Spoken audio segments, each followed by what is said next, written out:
we're rolling, brother. Episode 93. It's good to see you. Levi, good to see you too, man. What's been going on? I'm gonna bring this down just a little bit so I can see your face. Well, I've been taking care of David's mom last month for a little bit. She felt her shoulder really bad. David? Yeah, David's mom did. David's mom. Okay, you've been taking care of her. Mm-hmm. So yeah, she'll be 92 in August this year. What do you think makes a person live that long? I don't know, it's just straight to the good Lord. You think so? Mm-hmm. What's she do every day? Does she have something she does? She have hobbies? She likes to paint. She likes to paint and color and stuff like that. Really? Mm-hmm. Yeah, I had a neighbor. You probably heard this too. These old timers that once their spouse dies or something, they just kind of let themselves go. They don't have any purpose, And we got a neighbor that he's always out there working. He's 80 something, and every day out there in the hot sun, just doing it, Wow. But he's had a lot of friends die that just stopped having hobbies, Right. Having you a purpose, having you something to do. Tell me about this shirt here you got on. You a Chiefs guy? I am. All right. I also like the Razorbacks too. Do you? Oh yeah. I've been a Chiefs fan for quite a long time. Have you? I've hated the Chiefs for a very long time. I'm a Denver fan, so we're in the same division, So we got to play each other twice a year. I especially hated you when Trent Green played back in the days. Right. Oh man, I hated going up against Trent Green. So you've been staying pretty busy yourself? Yeah, man, we're pretty loaded out between robotics, my oldest one, and then the band stuff with the middle one in Durham, and then my little man's he's the X factor. He's a wild man.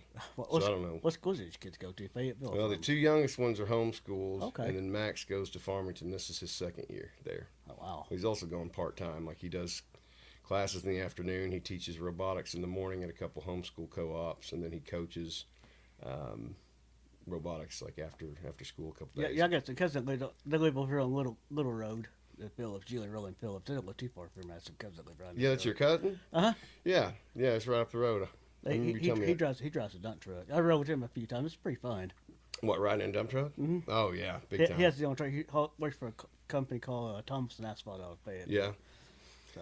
Yeah, I got a couple buddies who own dump trucks, and boy, I tell you, owning your own business, you're responsible every time it breaks down. Those things are expensive to fix. He tipped his truck over not long ago, but the truck, he was able to get his truck fixed. Yeah. He's dumping a little incline, back tire was sinking in and tipped over. Yeah. I mean, he's okay. He didn't get hurt or anything like that. He had to go see a chiropractor. Yeah.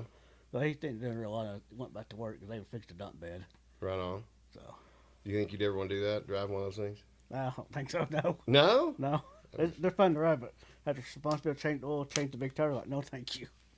That's a lot of work, man. So you a football fan? You watch the Chiefs a lot? Yeah, I do. I watch the Chiefs. I also like watching the Razorbacks too. Yeah. All right. You keep talking about the Razorbacks. What's your favorite sport? I like the football pretty well. Yeah. Did you watch the college basketball tournament? No, I didn't. No, not too much on the basketball. No, I didn't. I mean, it's fun, but I didn't watch it. No, did you watch it? No. I watched a few games. I'm not a big Razorback fan. I had my heart broken too many years, and once I learned how all that stuff works behind the scenes with the money, and I'm kind of disgusted with I college. don't ever go to Razorback games. I mean, it costs so much money to get to the games and stuff like that.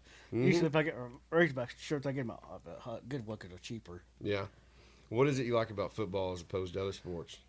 Well, because I have a lot of my brothers used to play football. I went to watch them play football at Elkins. I went to school at Elkins. Okay. Yeah, my grandparents lived out in Elkins for many years. Good place out there. I used to go. I started at Elkins in 5th grade. So I went from kindergarten to 4th grade to Elkins. Okay. I don't know. Elkins hasn't seemed like it's changed quite as much as Farmington, but it's changed quite a bit.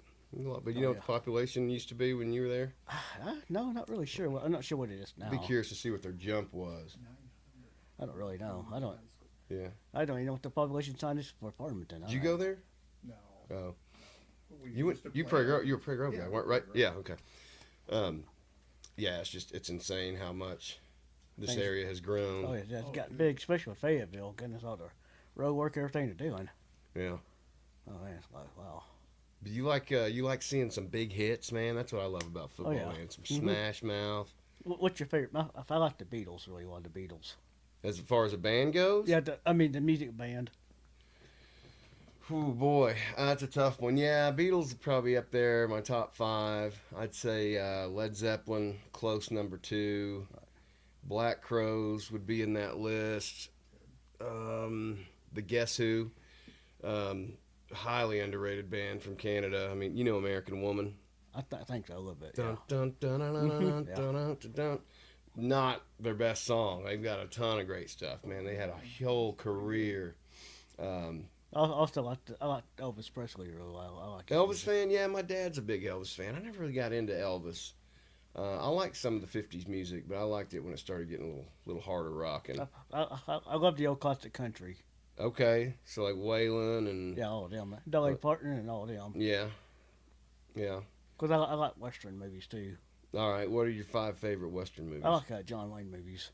Okay, Again, I also like kind of Clint Eastwood. He's pretty good. have you ever seen the Man? Have you seen the Good, the Bad, and the Ugly? No, I haven't ever seen that one. No. We need to fix Grew that. up on that. We need to fix that. Yeah. That's a good one. Well, my dad before I met David, he was used to collect John Wayne stuff all the time. Oh yeah.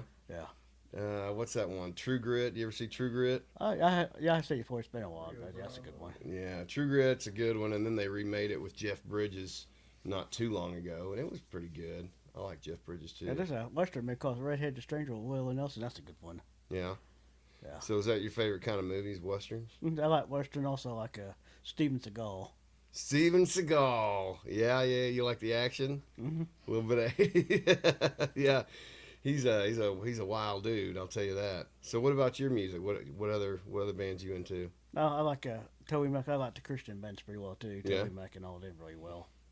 Yeah, it's a tough deal with Toby Mac losing his son. You heard about that, No, right? no, I didn't. Oh, True, no. True Dog or whatever his oldest boy was. He was a rapper. Oh no, I didn't. Yeah, he know. died a few years ago. Really tragic, Oh, yeah. tragic story, man. My heart goes out to anybody who loses a child. I don't know what got. Rough business. Yeah, it is. And a Christian singer, I think Medea or whatever her name was, passed away too. Heard. I liked her music really well. I got. What year were you born? I was born in 1983. 83. So September 83. okay, so you're just a couple years younger than me. Yeah. Oh man, the '80s. So that was a good time to grow up. Did you ever play any video games? You ever No, get any games? I was never been into video games. How about you? Oh, dude, when the Nintendo came out, every kid in America wanted one, but you know, I think it took us about a year before we got one after they came out, and then it's 1987. It's sitting right there, and it still works. Oh wow. They don't make them like they used to, brother. 'Cause I like watching Star Wars.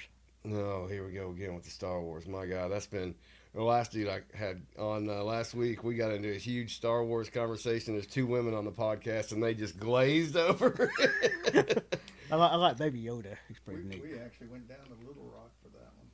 Did you? Went to the 170 theater. First showing. Oh wow. There's so many kids in that theater. The air conditioning broke. Oh no. Middle of summer. Really? Oh my goodness, it was so hot, but not one person complained. No. That was, you talking about 77, the original?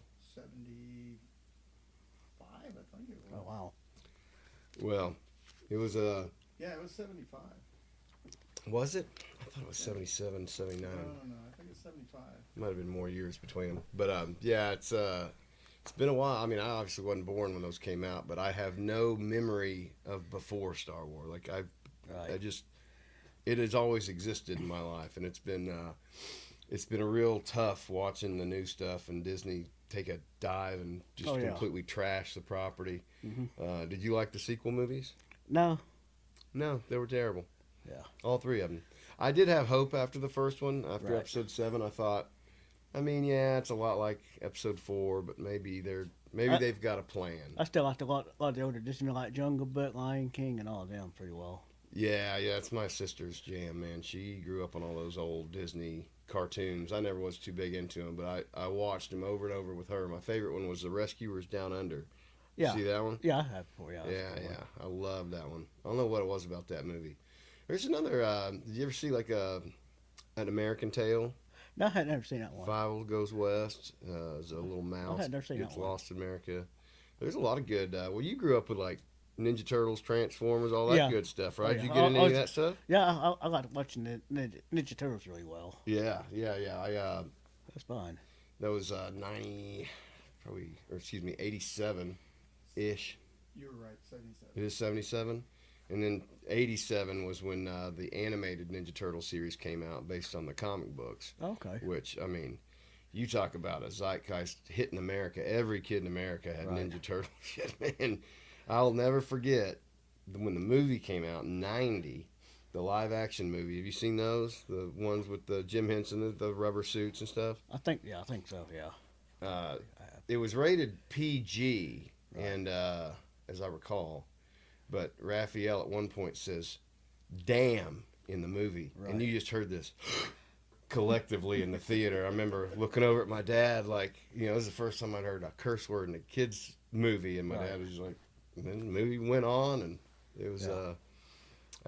those were good decades, the 80s and the 90s. Did you get any of the early like the rap music, like MC Hammer, Vanilla Ice? Did you get any of that? Not really. No. Don't lie to me, Levi. Come on, you were jamming to some MC Hammer.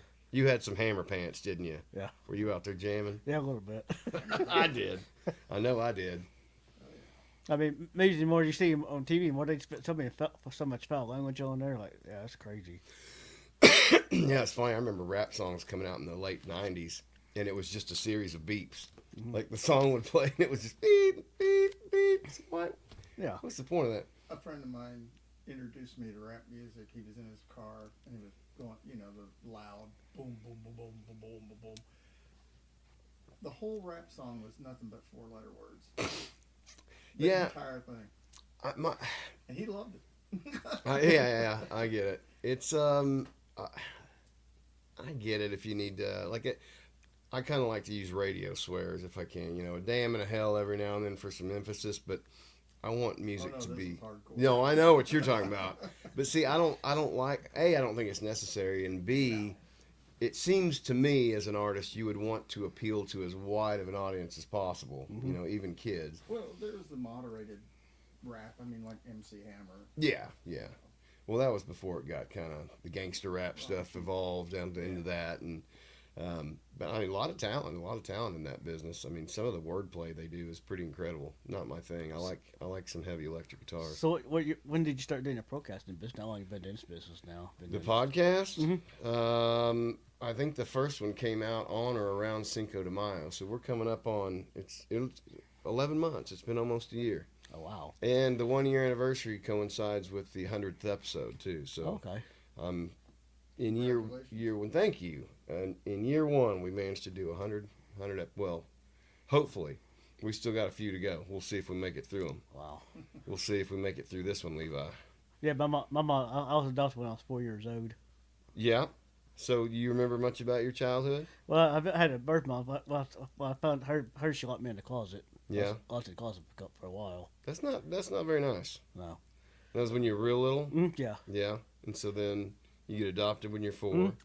It was me, my sister Tosh, my brother Brad, and my brother Dustin. Okay. Yeah. All of you? Mm-hmm.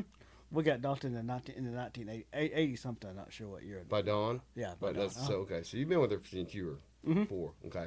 the bird he used to be a cop for Fayette. Well, he was a cop in Tampa, Florida for 9 years. A Tampa cop. Mhm. Man. Then he moved to Fayetteville. He was at Fayetteville for 25 years, 1 year at university, so total 35 years as a cop. Man, I respect the heck out of our Yeah, he passed Brothers away. in Blue. He passed away in 2017. He had cancer. yeah. He had cancer when he was in his 30s. Yeah, it's a bad deal, man. We've got so many chemicals in our food and Oh, yeah. all kinds of wild stuff that we're just not even reading Of course, labels on. when he drove a school, later after my senior year, he started driving a school bus for Fayetteville. Yeah. He drove for 14 years. Speaking of school buses, you ever seen? You watch any YouTube ever? Oh yeah, I love YouTube. Okay, well, we can go down the YouTube rabbit hole then. There's this thing. So my youngest one, Theo. I don't know if have you met Theo, my little one? I think I think you might have. I know you've met him. He is addicted to pretty much any kind of death-defying or destruction videos, right? So he's watching a lot of motocross, enduro, that kind of stuff. And then He found this thing called what do they call it? The car launch. It's in Alaska on the 4th of July every year. Oh yeah. Have you seen this? Yeah, I've seen several. They take these old clunkers and they basically launch them off. they launch them off of this cliff, and Mhm. if it make there's a pond, there's a big kind of a lake down there. Right. Anyway, thousands of people in the middle of Alaska, and they've got this announcer, this guy named Ernie, who's a wild man. But people travel from all over the world to go. What my kids want to do this so bad as a vacation. I think we might end up eventually doing it, but it's so cool, man. And then as a help to clean up, like anybody that comes after it's over can go grab pieces of car. There's people out there grabbing Oh, wow. all kinds of just chunks of metal to take home as a souvenir from this thing. It's surprising how far they can fly. Oh, it really is, yeah. And then you got rednecks with paychecks doing all kinds of wild stuff. So what's some of your like key YouTubers? Who you watching? I like to watch dirt bikes. You like to watch dirt bikes? Yeah. I wonder why. Okay. And big. I like to watch big trucks. I love collecting big trucks. I know you. Tell me about your obsession with big trucks. How'd that get started? Well, I want to look at. I just seen something on the road. I just fell in love with them. I thought they're pretty neat looking. Yeah. Your dad used to drive them. Yeah, he drove us for a while. He drove. Yeah. Well, speaking of school buses, he's got one of the coolest school buses Yeah, he does. around. It's neat. That thing's pretty sick. Yeah, it is. It's really nice. Yeah. Your older brother drives trucks too. Yeah, Brother Shine drives it. He drives for FedEx. So there's 4 of you that were adopted. Mm-hmm. So Me, Tasha, Brad, and Dustin. how are they doing? Oh, they they're all good, still Brad. around here? Yeah. Well, yeah, they live right. Tasha lives in Fayetteville, and Dustin lives out toward Baldwin. Or? Okay. My brother's been out of. He's in out of trouble with the law quite a bit. Yeah, well, you know, some people go down that path and Yeah. got hit the bottom a couple times, I guess. Then my mom had Austin and Shine. Shine's my older brother. He lives in Kansas City, Missouri. Okay. He's in his upper 40s. Right on. She had heard Shine with my other dad together. Right. Then she adopted me and my sister, my 2 brothers. Now later on, we adopted 3 more. Black ones. I had 2 black sisters and a black brother. Yeah. And we adopted them. And later on, we adopted another one named John out of Batesville, Arkansas. Yeah. He lives in North Carolina. Yeah. But he drove a school bus for a while too for Fayetteville. So you had a big family growing up. Yeah, I do. A lot of folks around. Mhm. What was that like? That's fun. We used to back when I said we had a log cabin house, Yeah.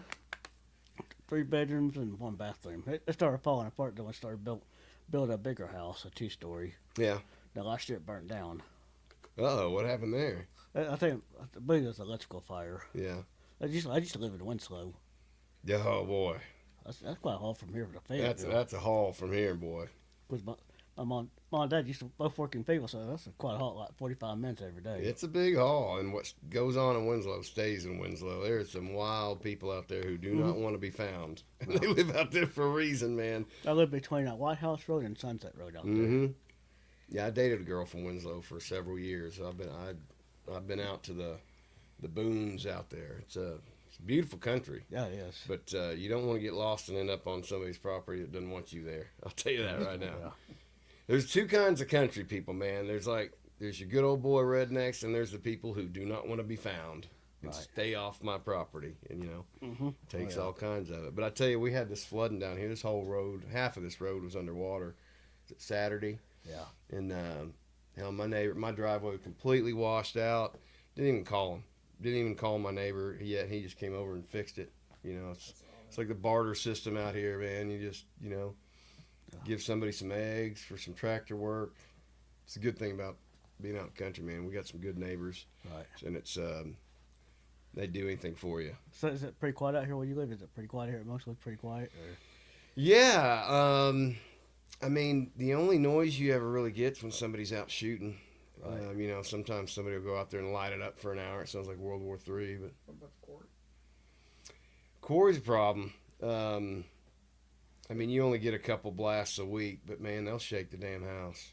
I don't know where. I know there's lawsuits going on, but they're owned by a multi international corporation with billions of dollars. You ain't going up against that. I know people have been trying to fight it. I don't know what all that's doing to foundations around here, especially people that are a lot closer to it. But It'll tear them up. Yeah. Because I know you have a duck aquarium right over here too. Mm-hmm. What's the name? I've been. What's the name of the quarry? I don't even know. I think they call it. I think it's the Rogers Group Okay. quarry now. I think it's changed some ownership, but yeah. Yeah, but hopefully it'll keep people from moving out here. I would ideally like to keep this area out of city limits forever if I can. Right. But boy, town is moving Oh yeah, closer and closer. yeah it is. And there's going to be no more country. Like what to the country? I heard somebody at work say the other day, somebody had flown in from out of state and was saying how nice it was to see Arkansas for the first time, and they said, "This ain't Arkansas. Get in your car and drive an hour east or south. Oh yeah. Northwest Arkansas is not Arkansas, at least not anymore. I mean, we grew up in it, but yeah, it's definitely not the same. In Northwest Arkansas has its own. Not like it used to be. Nah, no, but that's the part of why I wanted to get out in the country and raise my boys like I was raised. Right. Walter just got a job. He started putting flyers and mailboxes up and down the road, just doing. He calls it Walt Works, and he's just whatever you need done, odd jobs, whatever. And he's gotten quite a few takers, and so he's every day he's getting 3-4 hours in and saving up for a drum kit. Oh, nice. So he's I thought college. so he got one. Nah, I don't know. I don't know if college is in his path or Theo's path. I think Max might go for engineering, but gosh, when I was 12 years old, I don't even know what I wanted to be. I still don't. I still don't either. I want to play music. I know that much, and Yeah. I've been playing a lot of it. And, been playing with my dad and Walter. That's been fun. You need to come out to Durham Fest. I'll get you the Okay. details. Because I enjoyed that. Of course, I take care of my take care of my mom's sister. She was at near Winslow, hers, but she has Alzheimer's. Yeah, I take care of her from time to time. I have for a while. yeah, That take care of my mom's. Ursula, she passed away in 2018. She had Alzheimer's too. yeah. I'm gonna let this cat out so quit crying. There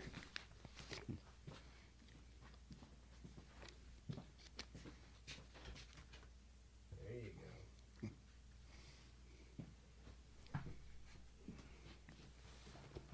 Of course, I love collecting Hot Wheel cars. It's a lot of fun. So I follow you on Facebook, so I see your new gear when you get it. So Oh, yeah. tell me about all your different collections. I know you got the trucks. Mhm. You like the Hot Wheels. Yeah. Did you ever do any of those Hot Wheels tracks with the loops on them and stuff? I did when I was a little bit younger. Did you? Yeah. Oh, those are still fun, man. Oh yeah, those are fun. You get the monster trucks out on those You things. guys need to get a little older with Matchbox. I've still got Dad. Dad had a Matchbox case from when he was a kid. I think Theo ended up with it somewhere, but he had written his name Billy on the inside of it. I got that one. And I bet your dad had some of the first Hot Wheels. Yeah, there were cars All still in ours it. Are like first year, Yeah, yeah, it's kind of crazy, man. How? and they all look 70-ish. Oh yeah, Because I like to collect in school. I got a few school buses I collect. yeah. So they're fun to collect too. So you, I it's mean, mostly What's your newest one? I got one last night at Goodwill. It's a little flat nose one. Oh, nice. So yeah, Goodwill's a good place to find stuff. You ever go to flea markets? Yeah, it's been a long time since I've been to flea, but they're fun. Oh man, I love it. The boys love it, man. You can just find such treasures. It's like being in, I don't know. It's the closest thing to a time machine you can find. There's just stuff from every era. You'll have one booth that's a NASCAR '80s booth, and then you'll have one that's antique furniture from the '30s. Is there any good flea markets over in Prairie Grove? Yeah, Okay. I actually went out there not too long ago, a couple weekends ago. Flea market. My favorite two are the ones in Tawny Town that are right next to each other. Okay, I don't happen to All been the to those big ones. Yeah. Yeah, those two. The walking ones. Yeah, and the good thing about flea market, is that you wait just a couple weeks and it's like going to a whole new shop as that Yeah. inventory turns over. There's a couple good ones in Fort Smith. Okay. There's a real big one in Branson I like. Is there any good flea markets here in Fayetteville? Yeah, there's a Fayetteville's Funky Flea. I think it's called Funky Flea Market on North Street. Okay. Down there by the recycling center. That's a really good one. I have to check. Hadn't never been. I have to Bella check it out. Vista's having their citywide one. Oh yeah. Yeah, I think it's this weekend. I have to check it out sometime. Check out the. Yeah, I'd love to do like a if I could ever get rid of this pesky job thing and actually do like podcasting or something, I would love to do like documentary stuff. I'd like to go just flea markets all over the world, man. Just go in there and just film them and just see what all kinds of treasures you could find. Have you ever been to Tony Town Great Festival? That's a lot of fun. We used to go to Great Festival every year. Yeah, I'm not a big crowd person. I don't like crowds very much, so. I used to go when there actually was grapes. Right. Great Festival, Apple Festival, a lot of those craft fairs. Yeah, Haven't been to Apple Festival in Lincoln in years. For a long time, I've been to the Apple Festival. Do they still do it? as far as I know, I don't know. It's been a while since we've gone out. I've gone to the clothesline fair. That's That's pretty another neat. one that there used to be apples. Mm-hmm. Yeah, clothesline fair is pretty neat on Prairie Grove clothesline fair. That's pretty neat. Did you ever do any square dancing? Not really. Not those places I haven't. Yeah, square dancing was wild. I had a cousin that did it. I kind of saw quite a bit of it. That's a wild deal, man. It was a big deal in high school. And there's Prairie Grove had a lot of square dancing out there, and all those festivals they'd get them out there and those kids. Yeah. Did you square dance? No. Too chicken. I don't know. I moved to Farmington year before last, so I lived in Winslow for over 30 years in Winslow. So you're in Farmington now? Mm-hmm. I've been there since 2023. What I call New Farmington. Yeah, too Farmington. Yeah.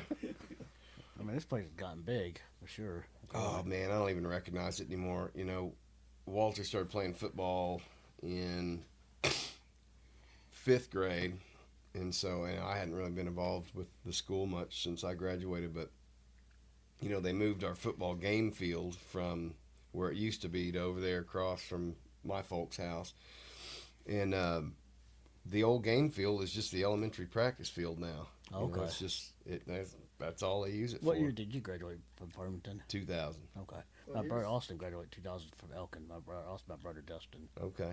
In the 70s, Prairie Grove was a B school. Right. It was an A school. Right. Now look at it. Mm-hmm.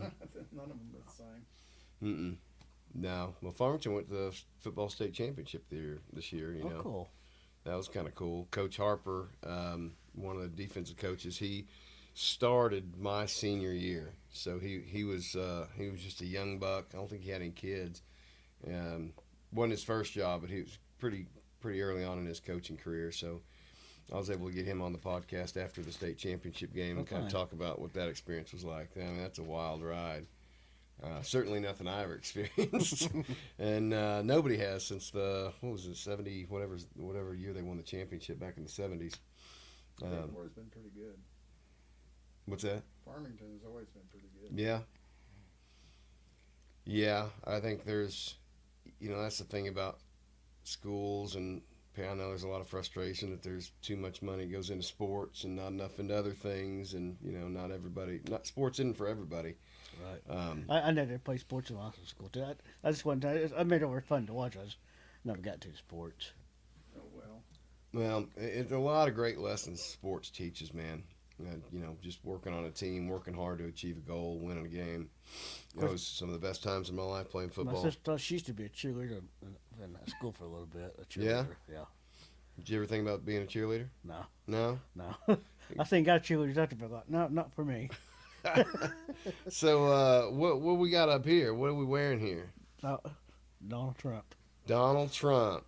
Is he your guy? Oh, yes, sir, he is. All right. What do you like about Trump? I think he'll probably help us out. Yeah? Get us out of debt. for Think sure. so? I think he's a good businessman. He is a good businessman. You ever watch The Apprentice? Yeah, I used to watch it every time on TV every night. Did you really? I don't know if it still showed any reruns anymore or not. It happened. Well, so what happened was 2016, he announces he's running.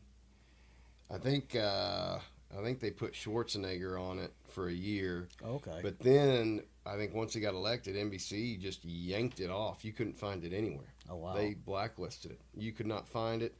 Me and Max tried to find it for a long time, and the only places you could find it were on like real shady Well, websites. he changed parties. Yeah. Oh, absolutely. That's why. I love your America, your hats over here. Make it great. Get out of your ball cap. Hey, I wanted to support, the campaign. It was really campaign donations with a free hat, right? Yeah. Nobody paying $50 for a I hat, got but mine. yeah. No, those hats, boy, they piss people off, man. I tell you, we're living in a world that, for I don't like using the term left and right. I mean, there's good people and there's bad people on Yeah. both sides. I mean, I know. You can agree to disagree. I wish we could. I wish it was that easy. But Right. there's people that see the hat and just judge you and call you all. They got a list of names to call Yeah.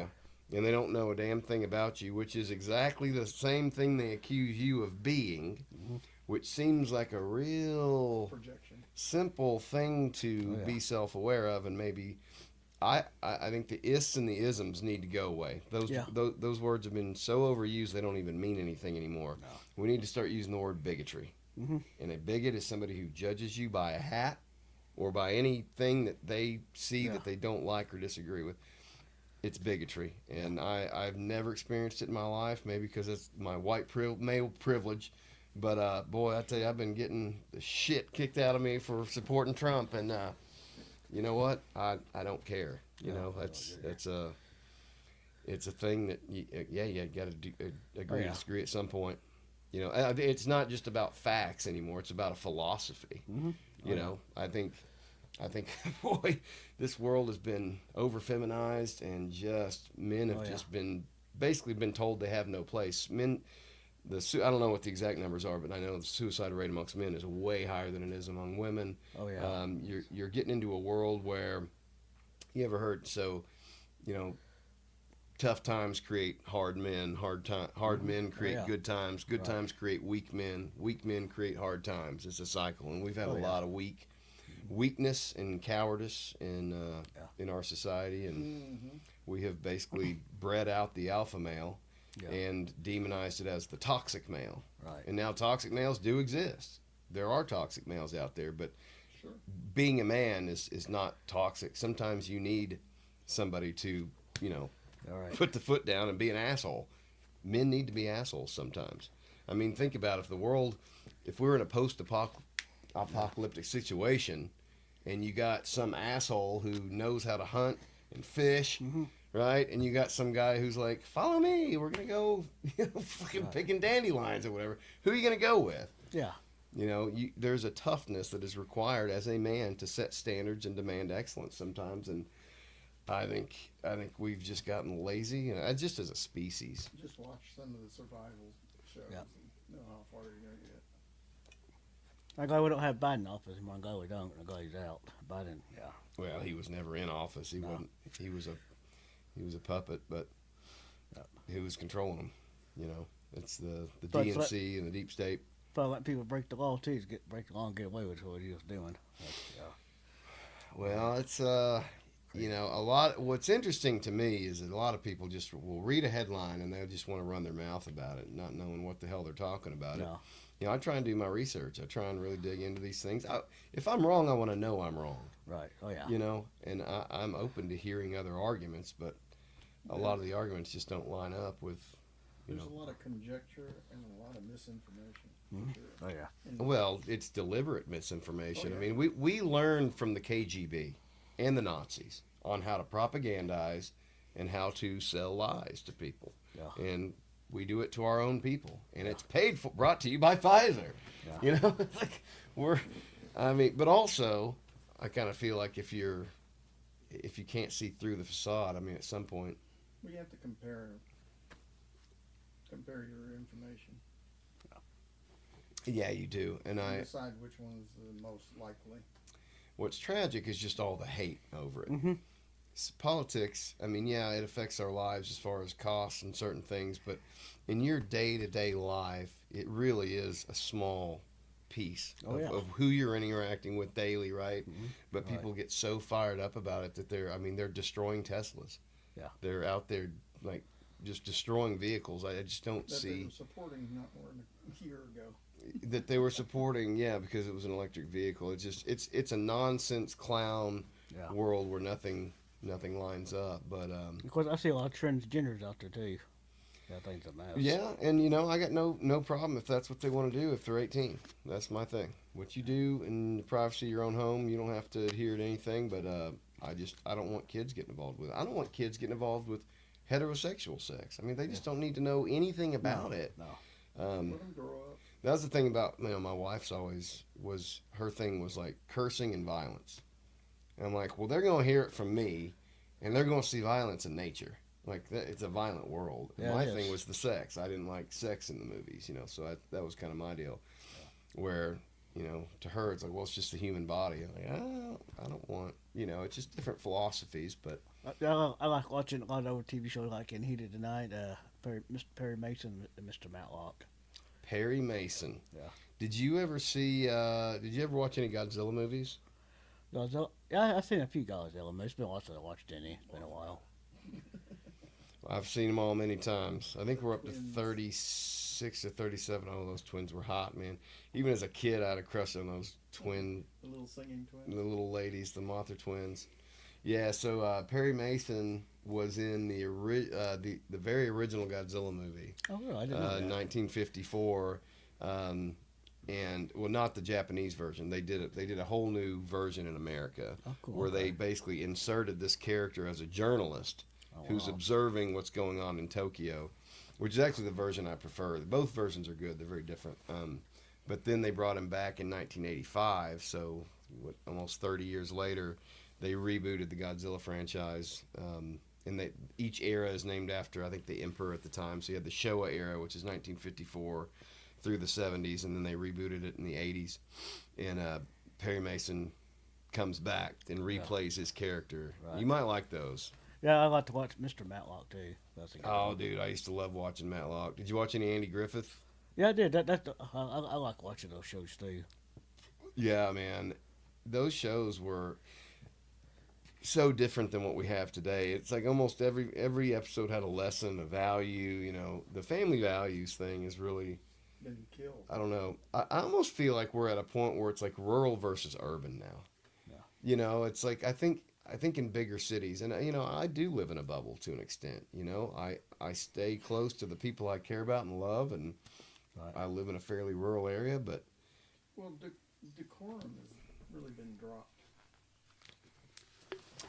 yeah, if you're not going to get your face punched in for calling somebody a name on a keyboard, then you're going to say whatever you want.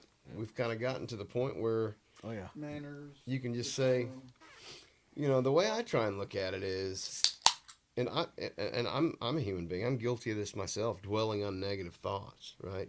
You can focus on negative thoughts, but there's no benefit to you.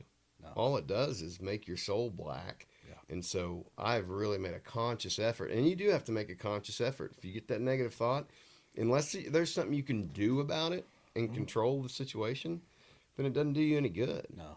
So if you can just focus on the positive, stay positives. I know it sounds like some hippie crap, but it really does work. It really is good for mental health. Mhm. It's good for just your overall quality of life. You Yeah. can what's that? I get people walking by me and they don't say excuse me. I just bunch of them don't say excuse me. How about saying excuse me? In stores. I try to say excuse me. I'm gonna walk fast. Excuse me. So just- Well, I mean, the culture's just different in Yeah. urban areas. There's so many people. You've got to be more aggressive driving. It's a different world. Oh yeah. You've got to be more aggressive in the workplace. I saw it happen. I remember Dad worked at Bob Clark Toyota, where it was all about the customer. You want to take care of the customer, and you knew the owner, you knew everybody who worked there. It was a small crew, and now it's all corporatized, and their goals are to maximize profits year over year, quarter over quarter, and how can we sell this to the customer, whether they need it or not. I mean, capitalism is great, but it also has its downside, where these companies are trying to just squeeze every penny they can out of the the person they're trying to. That's why I use mechanics who don't work at dealerships. A lot of great people around here know how to fix cars, and thank God for Rick Owens. I think he knows how to fix motorcycles. I heard a rumor. Good guy he is. So I always enjoy seeing Rick when I see him. Rick's a good guy. Yeah, he You is. pretty close with Rick? Yeah, him and Paul are good friends. I enjoy when I get a chance to see him. It's always fun. Yeah, it is always fun. Paul is talking to us about playing out there maybe sometime. Oh, Our cool. band playing out there Oh, cool. for a race. No, like on the front State? porch. Once Rick gets electric hooked up, everything. Yeah. Well, we have the tent come out every race nowadays. That's the jam tent, right? Yeah. See, that stuff breaks my brain. I can't handle. Tracy's trying to get me to come out. The way I do music is so structured, and The thing it's is, we're gonna have to get a bigger tent. yeah, Seriously. yeah, big old pavilion or something. Yeah, I think we're all gonna have to pitch in and put up a tent big enough for at least 20 or 30 people. It has gotten that big now. Yeah, Also, I like watching Walker Texas Ranger. Walker Texas Ranger. Who's that? That's Chuck Norris. Norris. Yeah, yeah, I thought so. Chuck Norris. Chuck Norris memes are some of the best. Oh yeah. I They mean, are crack me up. oh yeah, yeah. Chuck Norris and Jack Bauer. Did you ever watch 24? No, I haven't. No. Really, with Kiefer Sutherland. It's a cool show. So the premise is each season is 1 hour in a day, 24 hours, 24 episodes. Oh, wow. So every episode is 1 hour.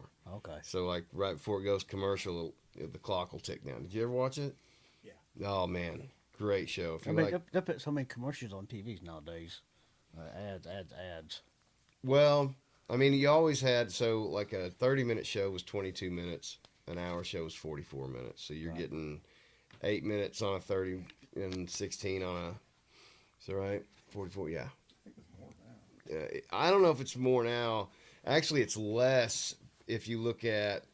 So like back if you're looking at TV, like if you're watching Star Trek, right, an hour show, it'd be 44 minutes. But now you got like Netflix, and those kind of shows that are Yeah, but those are paid for. an hour. Right? Yeah, that's true. You're paying for them, but now they're bringing ads into those, so you have to get the streaming service plus. Yeah. Right? So it took them a while, but they figured out how to They get always do commercials that. back. Oh yeah, they're gonna find out how to get their money. And I don't know how to see that. I would love to see like the results of advertising and the impact, because I don't know how you would actually quantify if your ad worked or not. I mean, now they can put it By on social response. media, but like if you see your sales Feedback. go up, yeah, I mean, I'm sure they're doing some of that, but some of these ads, like the Gillette ad that came out in like 2019 that was just trashing men for being toxic. It's like you just killed your brand, bro. You just insulted your audience, and they did that for a I'm long sure- time. I'm sure they have a negative and a positive when they review these things. But, Yeah, I don't know. It's nuts. I know it's like the whole Bud Light but controversy. Yeah. when we were doing it, you could tell from whether your sales went up. And didn't always go up, Right, or it went up very little. right. So, and ads are expensive. They are expensive, and they're not very creative anymore. I mean, there was like I don't know something about the 80s and 90s, and it was a very materialistic world. But I know Reagan had changed. There was some kind of law where you couldn't have cartoons based on action figures because it was marketing to kids, and Reagan kind of did away with that. And so you had this era of kids growing up with, like Transformers were an action figure before they were a show. Right. So was He-Man. They were Okay. just toys that were sold in, and then once this law went through or whatever changed, now you could do shows about the action figures. So the show itself was an advertisement, and then during the commercial you'd show the toy that you could buy that had all the characters. It was brilliant. It's brilliant marketing. Well, they do that in regular television too. Sure. Yeah, absolutely. When you have the actors holding a can of beer and making sure you see the label. Oh yeah, product placement. Yeah, absolutely. Yeah. I'm not even getting paid by Natural Light or Ariat Boots. I don't know what's going on there. I gotta get a little bigger, I next think. Yeah. After your episode breaks, you're gonna be the one that breaks it. I'll say I enjoy. I grew up in a little country church outside of Elkins. Yeah. Talk to see about this church. It's been around for over 150 years old. Really? The building? Yeah, the church. Well, yeah, church has been on. My church has been on for a long time. It's old, but I don't know if it's that old. Boy, there's some buildings out in the country. If you go, I mean, hell, out in Prairie Grove, some of these old barns. I'd love to just drive up some of these people and ask, on these barns, because that barn wood is some of the coolest wood. That old barn oak, that gray oak on the side of barns. Oh yeah. You knew Kimball. Kimball did his whole living room with barn oak from old barns that we grabbed and When it cut gets down. like that's white oak, and it'll get a gray white patina on it. Yeah. It's beautiful. I got a whole barn. I got a whole shed full of that stuff. Yeah. So if you could live in any time, like, you like the Old West, like, you like where you're living right now, Oh, seeing yes, all I the do, yeah. technological Oh, stuff, or would you rather live like back in the old days? I like where I live at now. I like it really It's well. pretty interesting times. Yeah. I'd say. Yeah. What are you most excited about right now? Like that's going on? I was enjoying to see the green grass, the green trees, and all that. Everything great turning green. Oh, just the springtime coming Yeah. on. Yeah. I'm talking about like technology, like with AI. Like what do you think about all that? Have you played with AI at all?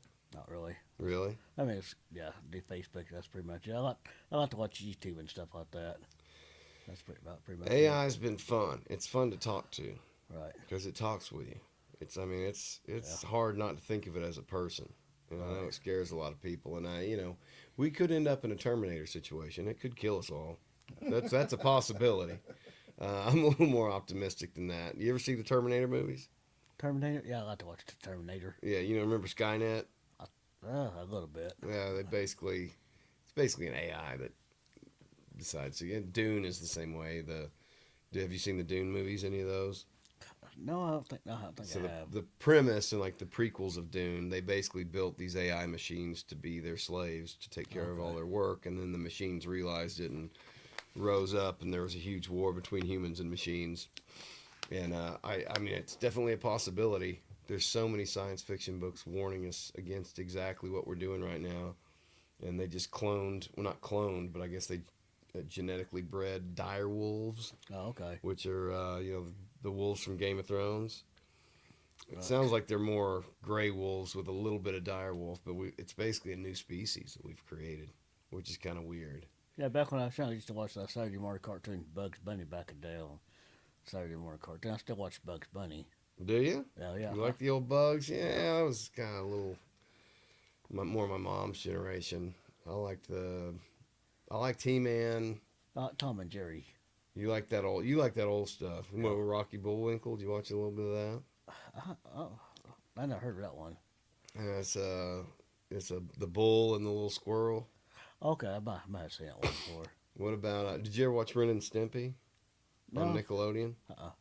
Oh man, that show. My mom hated that show. We were not allowed to watch it, so we'd wait till she went to bed and sneak up and we'd record them on VHS tapes. Man, with kids, So what did you like about it?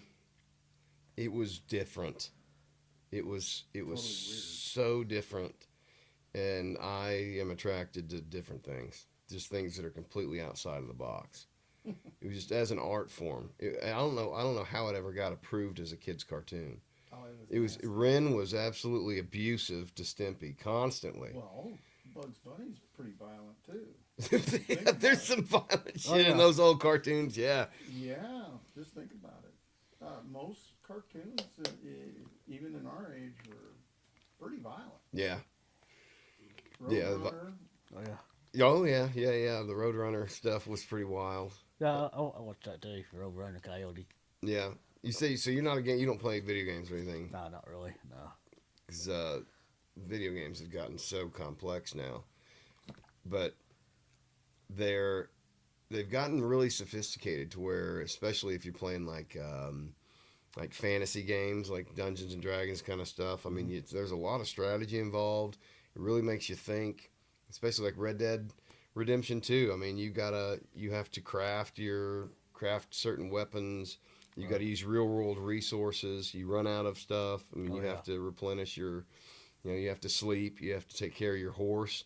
I mean, it gets to where, and it's good and bad. I think it's, if you're watching a movie, unless you're really thinking about the movie and diving into what, the movie's about and kind of the messaging behind it, if you're just watching it for entertainment and not thinking about it,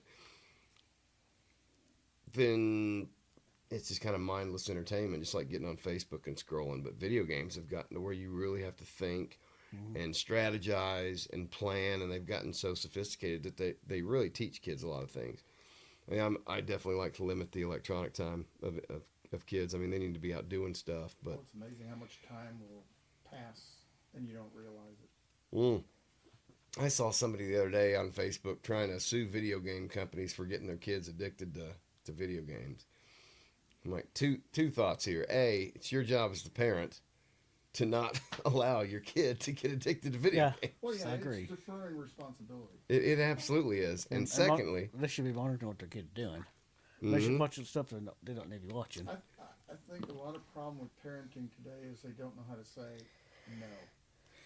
I see that all the time. Especially And the new generation of kids. well, parents don't like to say no. They're in the mindset of, I want to be their friend. And Yes. you can't be a child's friend. No. You have to be a parent. Yeah, There's you a have to big be an difference. asshole sometimes. I strongly believe in putting the kids in discipline, not to let them get away with it. Well, let's face it, children do not know what's coming down the road. Right. They think they know everything. They think they know. That But they- it's really funny. You go through phases, and I think by the time you get about 23, 24, you realize, man, my parents were smarter than I thought. It took me a lot longer than that. I was in my 40s when I was in. Once I had kids, and the Came kids to the were old enough. realization. Yeah. And there's still things I disagree with that they did. But the way they handled things, and that's always going to be the case. But I didn't. I believe they were doing what they thought was best for me. Whereas when until you have kids and are in the situation, there's no way for you to know what they're doing, unless you can't just be in their shoes. And so when you're 40 and you got 3 kids and you're trying to wrangle people all over the freaking county, and then you go, oh, okay, this is what they were dealing with, and it does make you appreciate. And think, in our day, communications wasn't available. Yeah, we've talked about that a lot on the podcast. It was kids got home from school and they were out biking. There was no way to reach them. It was just come home at dinner or whenever, or Right. your mom would go out and yell at you. That's why they had strict, you have to be home at 6 or whatever. Right. Because that way, if you didn't show up, then they start to worry. Sure. Yep. Yeah. Nowadays, you just ring a phone, and every kid in this country seems to have one. hmm So you just dial them up. Yeah, the phone thing. I think it's a couple things. You got maturity of the kid, Right. and then you've got necessity. Is how often is the kid away from home? But the phone thing's a weird deal. Because, like you said, there weren't even cell phones when we were Right. growing up at all. But now, not only do we have them, now people want to put trackers on them and track their kids' movements everywhere. And I have a lot of people tell me, you need to put a tracker on your kid. You need to get on Life 360 or whatever. And I get the same creepy skin crawl that I did when Joe Biden came on TV and said he was going to mandate the vaccine for everybody in the country. Yeah. That is not freedom. I would rather trust my kid and hope for the best than track his every movement. I can't get along with it. No. And I won't do it. And Never did. I find that abhorrent and terrifying. It's authoritarian. You're spying on this person. And then kids are going to figure it out just like we did. Then you're going to leave your phone at your buddy's house and have your calls like people figure out ways to sneak around that all the time.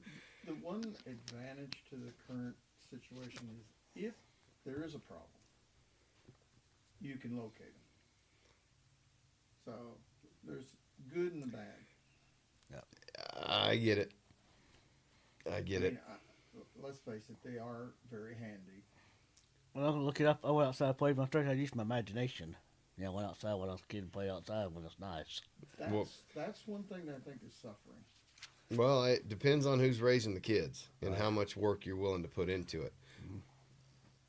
There's a lot of parents who have kids who just don't seem to want to parent them and are okay with them being in front of a tablet or a screen or whatever it is. And I don't know. I mean, I don't want to judge anybody. I just, I do my thing, and that's what works for me. And I get judged a lot for that. I've been, told we're reckless parents, and we let our kids do dangerous shit. And it's like, well, how else do they learn? Am I supposed to keep them in a box until they're 18 and then let them go out and make every mistake you can make within 6 months of turning 18? Because I've seen that happen growing up to every other kid who was kept in a sheltered box. So I'm going to let my kids climb trees. I'm going to let my kids use chainsaws. And you know what? I would bet they're going to be okay. As long as they're supervised and they have the knowledge. It's not like I just gave my son a chainsaw with no instruction and left him alone. We had steps getting up there, just like shooting. We, I must say, my parents allowed us to do a lot of things that most parents today would cringe. Well, we've become an overprotective society in Um, almost every aspect. Oh yeah. yeah, I mean, I was driving a semi when I was 16, so go figure. I mean, it's just, I don't understand how there's brand new cars in every slot in the high school parking lot either.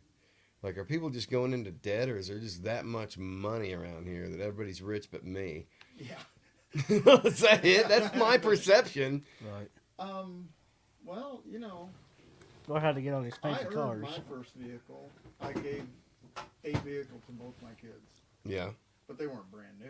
sure. But they were nice cars. I mean, Yeah. they weren't junk either. That's crazy how They much you didn't want. have to earn their car. That's crazy how much you want for brand new vehicles now. That's goodness gracious to high. Well, you are the car guy, so you're obsessed with you like the buses, you like the trucks, you like the Hot Wheels, you like all that stuff. Mhm. What's your dream car? Oh man, I always like seeing old Mustangs on the road. You like the old Mustangs? Oh, Is there a yeah. particular year or era? Not really. I just think they're pretty neat looking. Yeah. Because I don't drive. I wouldn't want to drive in all this traffic. I don't either, buddy.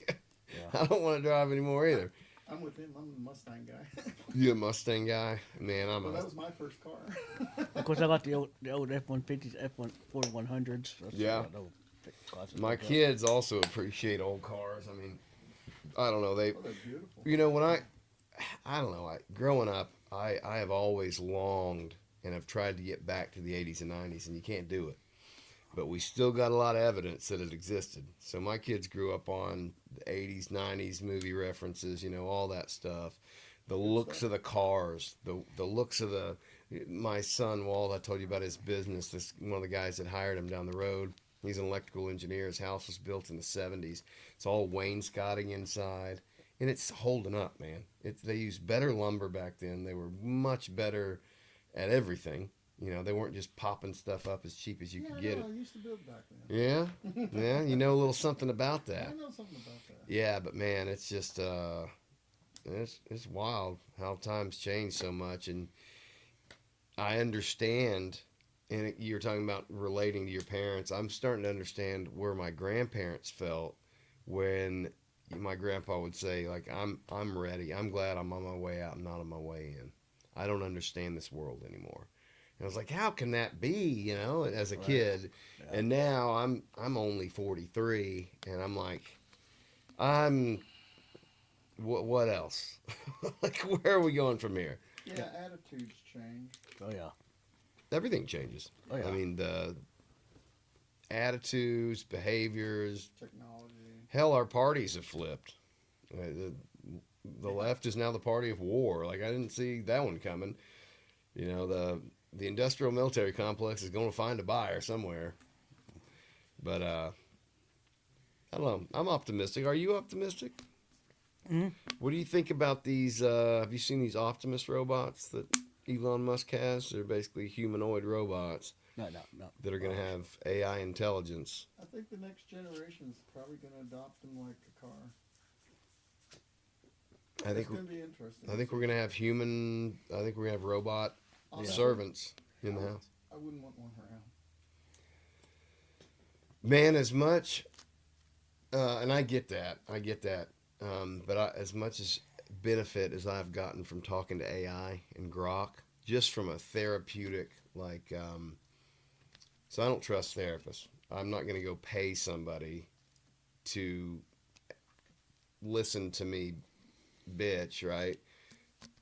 I'm not going to tell them the full truth because you're going to be ashamed to say some of the dark. You're not, and they're only getting your perspective, not everyone else's you're talking about, right? So you're dealing with a human being who's infallible, who's not necessarily up to date on everything, whereas Grok or an AI has all medical knowledge all at once, right? Yeah, but the thing you have to worry about is whether it's being manipulated.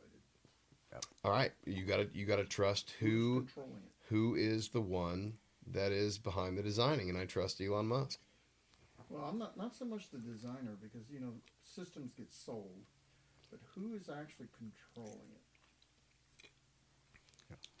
it? Information is power, and whoever controls Absolutely. that controls power. Yep, that is You true. talk about propaganda. It can be manipulated in that way too. All of it can. Yeah. We ought to have a healthy fear Mhm. of things coming along, but you also have to adapt or you die. I refused to get a smartphone. I wasn't going to get one. I didn't need one.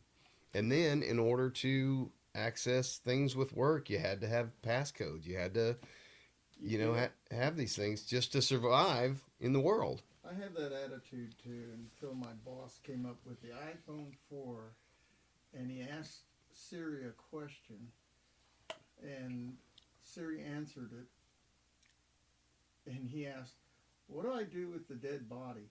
And Siri says, "You can put it in the city dump. You can put it in, bury it in your backyard or out in the woods, or you can call the police." As the third option. Last option was the good one. Well, a lot of people have tried to break AI to get it to Right. to go sinister, and I mean it's just fun to play with, and it's here whether we like it or not. Right. It's just interesting the kind of jobs it went after first, because you would think automation, that kind of stuff, but he was writing scripts, and it was doing graphic design. Like those were some of the first things. I've used it for That logos. has a lot to do with the Photoshop manipulation, and it just ties right in. Right, but instead of having to go spend 40 hours learning how to do Photoshop, I can just put in a prompt and boom, it's there. Yeah. That's, graphic designers, like, if I'm going to school for graphic design right now, I'm really rethinking things. Yeah, I said the store It's that a had very powerful that's tool. that thing. Remember, around the store that cleans the forks by itself. Automatic fork goes on. I don't know if I like that too Oh, much. what now? The thing that goes around the store that cleans the forks by itself. The thing that. Oh, yeah. Well, Yeah. yeah, but why wouldn't you want auto? I mean, if it, Yeah. I mean, I get it's going to put a person out of a job by getting these kinds of things, but at the same time, how do we get to Star Trek, right? Like, how do we get to where we have replicators and free resources and free energy for everybody? I fully believe we have the technology for free energy, and we've had it probably for hundreds of years. And well, look at Nikola Tesla. Nikola Tesla basically came out with a way for wireless energy, and the J.P. Morgans of the world, who were oil and gas, they don't want that. So they basically demonized the guy and pushed him out of existence and blacklisted him and didn't want to invest with him. Yep. But I think Well, at that time, what he was proposing probably wasn't And one of my cousins, she had an electric car. She started having problems with the electric car. yeah, but if we had gone down that path at that time and started going along those lines, I think we'd be less dependent on those kind of resources. Well, Musk is proposing 100 square mile solar farm out in the middle of the nowhere. Yep. Desert, and that will provide all the power for the entire country. Yep. And I believe it's possible. Oh, I think it's very possible, and it's totally clean, except for the manufacturing. Well, sure. processes. What do you know about Egypt? You interested in Egypt at all? The pyramids fascinate you? I mean, a little bit. I'm not really. I don't get on into it very much. Really? Yeah. See, I think it's wild to think how old those things are. I mean, Yeah. you're talking about the oldest structures in civilization, and they just found, using SAR, which is this underground radar, they're looking underneath. I can't remember which pyramid it is. It's one of the Giza It's pyramids. The Great Pyramid. Which one? The Great Pyramid. It's the pyramid of, I can't remember, but they've got 8 cylindrical shafts or tubes going down, 2 pairs of 4 going down 2 kilometers that are landing. Huh? It may be bogus. It may be. Actually, It may be. Saqqara's tomb or pyramid next to the Red Pyramid, they never understood why the second chimney was there, and they just figured it out. It's what they call a false structure. In his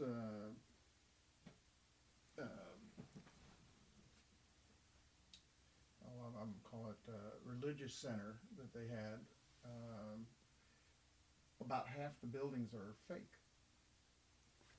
And the Egyptians apparently liked creating fake buildings. And so they could never figure out why they put two chambers in this particular pyramid, and then the lower chamber has a chimney that goes up and just dead ends, and they couldn't figure out why.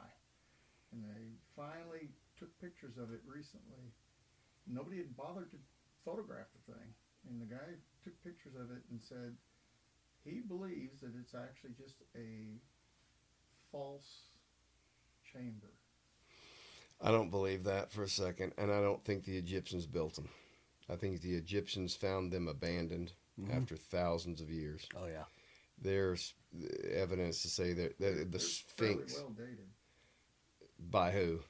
Well, there's wood inside a lot of these structures. Yeah. It's part of the building, and they have dated that. But is that wood that was original or something that somebody came this is in? all original structure. Well, how do you know it was original? Because it's built into the wall.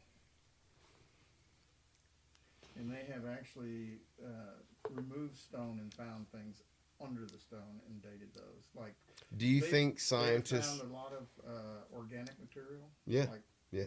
pollen, that sort of thing. And Right. they have dated that. Do you think there were any scientists that lied about COVID? Oh, I've always wondered that myself. All of them? pretty much. Do you think there is motivation for Egyptologists to lie to protect? There's all kinds of different I don't. parties and opinions, yes. I think a lot of the people over there are Muslim. I think a lot of those people want to take credit for building them. And I believe based on, and this is also another thing AI is really good at, is comparing ancient texts and overlaying the different stories. Well, the other thing is there are texts in some of the pyramids. So they actually have writings that say who did it. And who Most of the writings, to my knowledge, are like receipts and stuff. There's tons of documents of like receipts and transactions, like more than any other type of document. Yeah, that's true of the Sumerian tablets. They were recently found. Well, the Sumerian tablets are actually the oldest written form of human history, which even predates the Hebrew.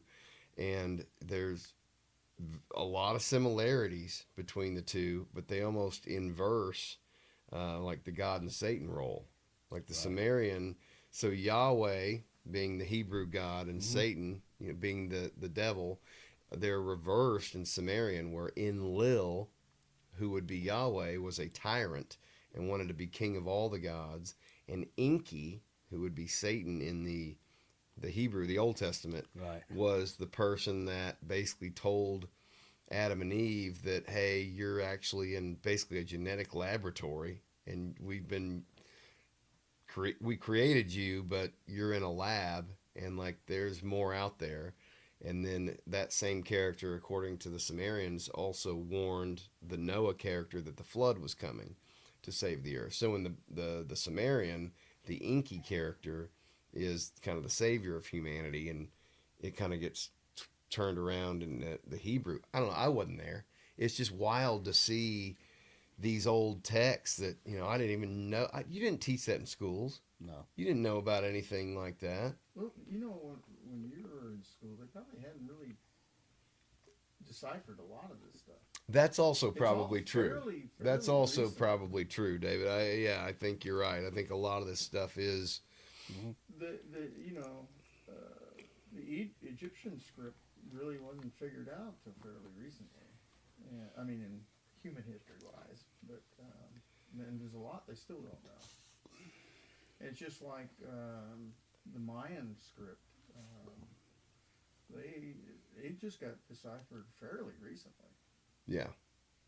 You ever thought about starting a podcast, Levi? No, not really. No? I just enjoy watching yours. Do you? Oh yes. You got any interesting guests that you like in particular? I like the one with David and Rick. Those were good. Yeah, that was a real good one. How What long would was? be your dream interview? If someone walked through that door, Like if anybody. anybody, Not only is that a good question, it's something I've never even considered. if you could get, let's say you call up and say, hey, I need somebody to come, and your dream, I would interview, walk through that door. Music man, Yeah, see, politician. it wouldn't be music because I don't give a damn about how anybody else does it. And this is something, Tracy Hughes. Have you met her? Yeah. Yeah, she's on her journey right now, and we talk a lot, and she's trying to learn songs. She actually spent a couple nights out here with me and Walter jamming on her way back, and we had a good time. But she's in it to learn and do her thing, whereas the way I do music is like it is this way and it has to be this way, and this is my sound. I don't like jams. I don't like playing around. I'm very purposeful and as a songwriter. So like I'm not interested in talking to like somebody musically. It'd have to be somebody that's just really Local person. I would say Joe Rogan if I had to give an answer. So, do you believe Joe Rogan's politics would be a problem? Why would they? I don't know. He can be very opinionated. Or is he your model? I mean, to try and work. I like Joe.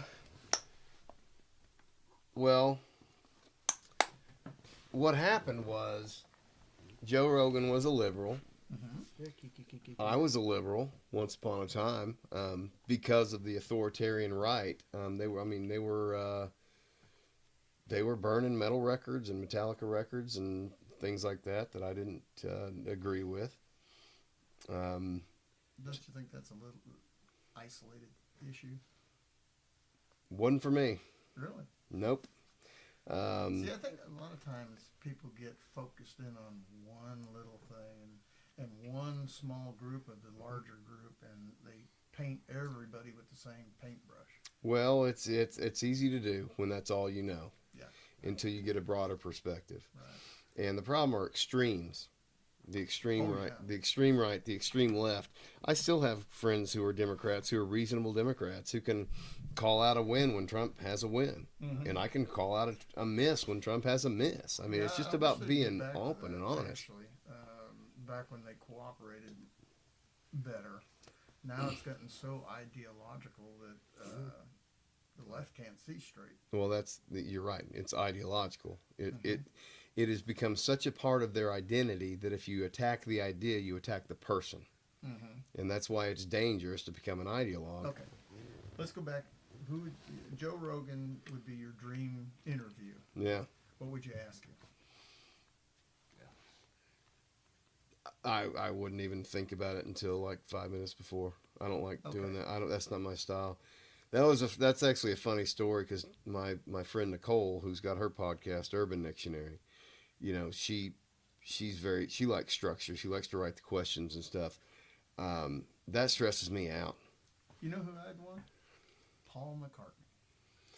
Boy, he'd be on. Could you I mean, not just as a human, as a legend, not even as a musician, but just as a human being. Just think of what he's the stories that's a. It would be fun to talk to him in the Regal Store. It'd be fun to talk to him. It would be. Oh yeah. Well, at the same time too. Yeah, wouldn't that be cool? Would be really good. Oh, yeah. Yeah, and they went through.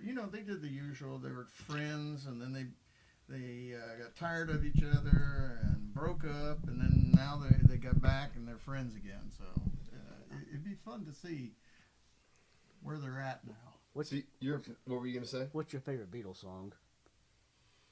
Man, y'all are asking me some tough shit tonight. Why are y'all putting me on the spot like this? My favorite Beatles song. Man, that's a tough one. There's so many. Day Tripper comes to mind just right off the bat. I mean, I love that riff. Michelle. Yeah. Oh yeah, that's a good one. Michelle's a tasty one. And Hey Jude. I like Hey Jude. Hey Jude boards. That's too long. Goes on forever. It's a great song, but I even like Yellow Submarine. Yeah, that's a good one too. It's a fun But one. Strawberry Fields is a real good one. Yeah. See, that one also I feel like is a little slow for me. I like John's acoustic demo of that. You remember when the anthology came out in the 90s when they showed all that old footage and they released the 3 discs of each era of the Beatles? I got the first one, but I didn't get the other 2. Well, I've got the posters of all the album covers. Well, those are Oh, puzzles. cool. They're the puzzles of the 3 album covers, and each album was a double album of all the demos and like. Yeah, I was angry with them though for years because I had a chance to go to one of their concerts. And To whose concert? The Beatles. You had a chance to see the Beatles? Yeah. And unfortunately for me, they canceled it and broke up. Stop. Yeah. Dude. So I was mad at them for a long time. I've always wanted to. To what? See the Beatles in concert, and never did. Oh, it would Well, it's too late now, buddy. Yeah. It's been too late for a while. I got quite a few Beatles T-shirts. I got quite a few. Yeah, T-shirts. he's quite the fan. I agree with him on the fan thing, but okay. So In My Life Yeah, that's a good one too. on Rubber Soul. In My Life. Rubber Soul was probably one of the better Revelation. albums. Well, let's talk about best album. Right. What's the best Beatles album? Oh, I don't really know. Oh, That's kind of a hard one. it'd be the what was the one where they're walking across the sidewalk? That's Abbey Road. Yeah, Abbey Road. Yeah, Abbey Road. Yeah, that's a good one too. Yeah. Which was actually their last album. Yeah. It came out before Let It Be, but it was their last album they recorded, and it was a masterpiece. George Harrison had really stepped up his writing. You had something. You had. Well, they had a little bit of everybody in there. Yeah. So that's what made it really special. But Abbey Road is definitely the best. And when they were playing up on top of The Roof. the roof, it was pretty cool.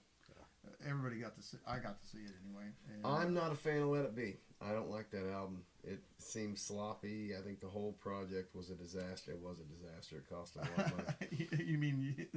I like the song "Here Comes the Sun." Well, that's on Abbey Road. Oh, is it? Okay. Yeah. No, that's another George Harrison song that's on Abbey Road. I was trying to think of it. Thank you. Because he had Something and Here Comes the Sun. Right. 2 of the greatest songs But, ever written. Yeah, and I remember also at the same time a really unusual band, which was literally made up by television, but that was the Monkees. The Monkees. Oh. What was the dude's name? Mickey something? There was Peter Tork, Davy Jones. Davy. And Not Mickey. what were the other 2? But none of them knew how to play an instrument except for the lead singer. Yeah, the one dude. He was the one guy from England. Yeah. And basically others kind of got taught as they went along. Yeah. And that's why you see Torque just doing the cymbals. He didn't know how to play. But for a group that was put together just hodgepodge, they did pretty good.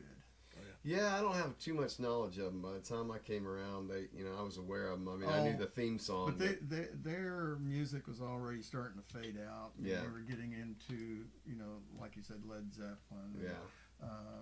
Black Sabbath and all the other hardcore rock and rollers at the time. I liked the Beatles' less experimental stuff. I liked them when they were just trying to write radio songs. So, yeah, A Hard Day's Night. Yeah. When they went to the Indian Maharaji or whatever they called it.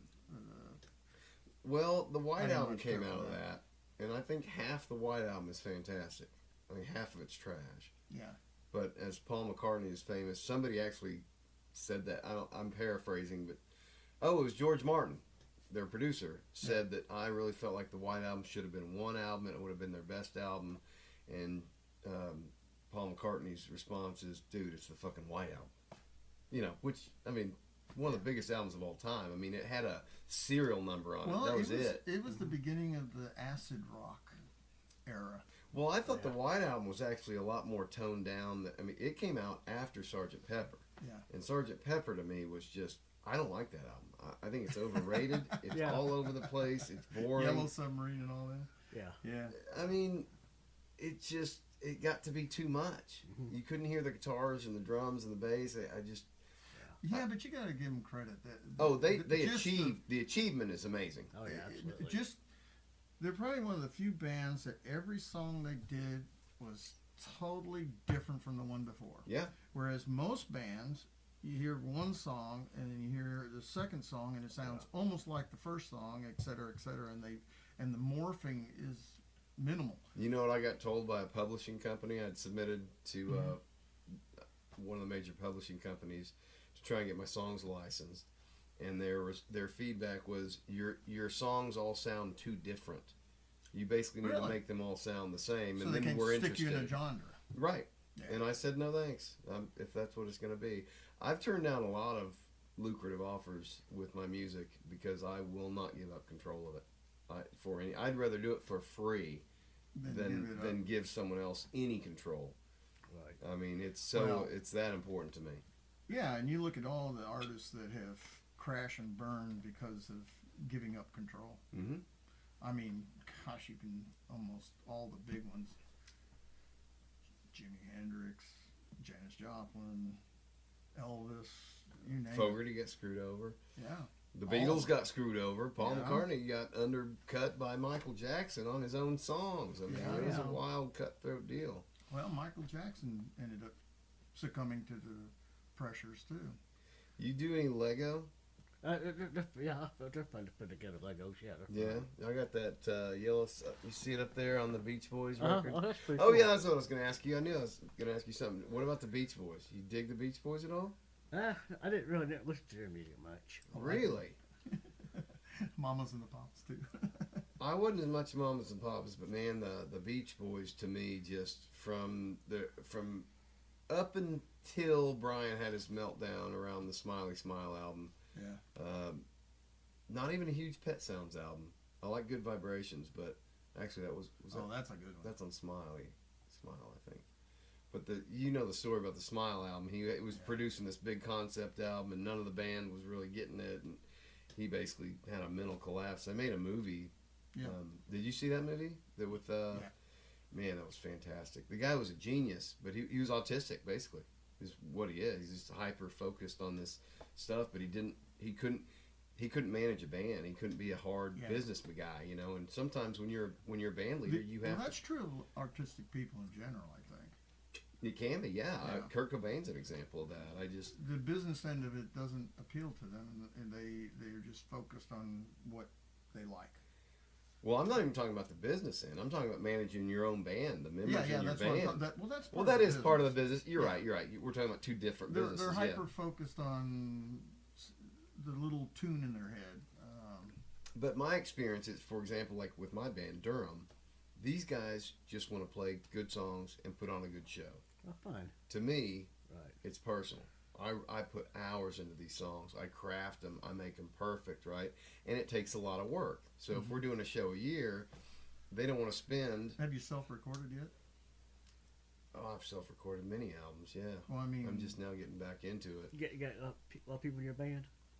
There's four and a half. We got a member that plays. So have you got the music written down and all that? What do you mean by written down? I mean, actual music sheets. Shit, no, I don't use music sheets. I don't read That's music, the hard brother. part. You don't need it. Huh? I don't want to learn the spells. I just want to do the magic. Do you make your own band T-shirts with your name and stuff on it too, or? Nicole makes our shirts for us. Or Thelonious Clothing Company. She does all our shirts. He's going Van Halen. You never know. Well, I'll tell you, musicians amaze me. Just the artistry of it, the whole thing. Well, but when you're talking about like writing sheet music and stuff, I've always intentionally avoided all that. And Paul McCartney, go back to your Paul Well, McCartney they usually quote, have other people do it for you. I don't need to. Once you record it, they go back and they write it down. A lot of the big stars, they don't mess with the actual writing as they go. Of course not, because they don't know how to do it. They just learn. Well, that's one thing that the Beatles did their own writing. I know they did their own writing, but they didn't know. They did not know how to read and write music. They didn't. John did, because I saw him do it. Paul didn't. No, I don't think Paul did, but John definitely was. He'd be on the piano and he'd be scribbling as he went. So he must have known something. Scribbling notes. Yeah. Like I don't care. It doesn't matter. If you can create a good song, I don't care how you got there. I got a lot of friends who have music theory So degrees. you memorize your riffs then? Yeah, absolutely. Yeah. You memorize the riffs. That's pretty good. I'd have to come sometime listen to your band. That'd be kind of fun. Well, we're playing a show. We're doing Durham Fest Durham in Fest June. is coming up. Oh, Jane. Okay. June 7th. I know Rick and Paula got a race somewhere. They're not going to be around, but if you guys are here, Okay. I'll get you the details. No, Paul McCartney once said, and this was a long time ago, this was back in the 60s or 70s, and somebody asked him, you know, I'm surprised you can write songs without knowing how to read and write music. He's like, you don't need to know how to read and write music. You just know how to play the chords. Right. And then you just, you know, remember the chords. And he goes, I actually don't want to learn how to read and write music because then it's going to teach me the right way. Yeah, the structure. And so I'm going to start overthinking, right? And I've got a lot of friends with music theory degrees, and boy, it doesn't help their music any. No. Like, it makes you be more complicated and do things all fancy and stuff, but like, if that's what you're into, that's great. No, I was just thinking on the marketing end of it.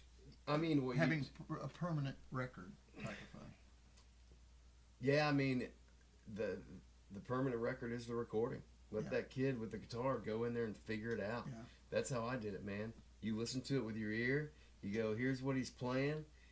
Now you got the internet, which I will say, I was a purist in many ways for a long time, as far as like auto tune, right? Like I remember recording the Carry Me Home album, and our producer was, well, I would say engineer. I really kind of produced the album, but he was like, man, that's a great take. We can just auto tune this a little bit and be done with it. And I was like, no, it's got to be pure, man, you know. And then my voice goes out, and he's like, listen, and he just tweaks it. It's a great take, other than this one bit. Boom, digitally, it's done. I went over to Lynn Gann, my dad's old keyboardist. So I went over to his house. He produced the first two Sober albums that I did in high school. He recorded them. And I go over to his house one time, and he plays me this song. It's a country song. And it's a beautiful female voice. Sounds fantastic. And I was like, wow, who is this? And he's like, it's my 9-year-old daughter. I just pitch corrected it and put this filter on it. That's how pop stars are created. Yeah. Right? So I don't mind, like, if Really new. if I'm paying $50 an hour and my voice is going out and I need to get this done, like my little auto tune, I don't mind it. Nobody's gonna know. Billy Manillion probably would have liked that. But I mean, they're the goats, right? They busted the system on that stuff. They sure did. Kid Rock did it at the RNC though. He was lip syncing. Oh, a lot of artists have got caught. Yeah, but also, like, you're an entertainer, and I don't think pop music has a bunch of musicians in the audience. No. You know what I mean? Yeah. Like, if you found out that like Zeppelin was doing it or something, like that would hit me a little harder. But if you're a pop star, I already think you're fake. I think, You know what I mean? I think you could spot it easier when you're talking of a sophisticated band setup. I mean, you can tell. You ever thought about playing an instrument, Levi? Not really. If you played one, what would it be? That'd probably be the drums. The drums. Yeah. There you I go. see you as a bass guy. Dum, dum, dum. I think you'd be a bass guy. So what'd you think? The first week of June, I'm taking care of Band the whole week. The first week of June. Yeah. That's my mom's sister. She'll be 86 this month. She has Alzheimer's. Yeah. Yeah. Well, can't make it. Can't make it. But it's a once a year opportunity. So Okay. maybe the last one. I don't know. We'll see. Me and Dad and Walt have started our own band now, so we're gonna be playing some shows. It'd be interesting to hear Bill play. So we did one song last year. Well, Walter had just gotten into drums, and he really wanted to play a song, and I was like, so when Durham stopped playing in 2012, I had the next two albums written, which would have been 4 and 5. Now I've gone up to 10, so I've got 6 albums written. Cool. And well, not really when you're just banking them in a computer and nothing's happening. So I'm just Well, you gotta get them out.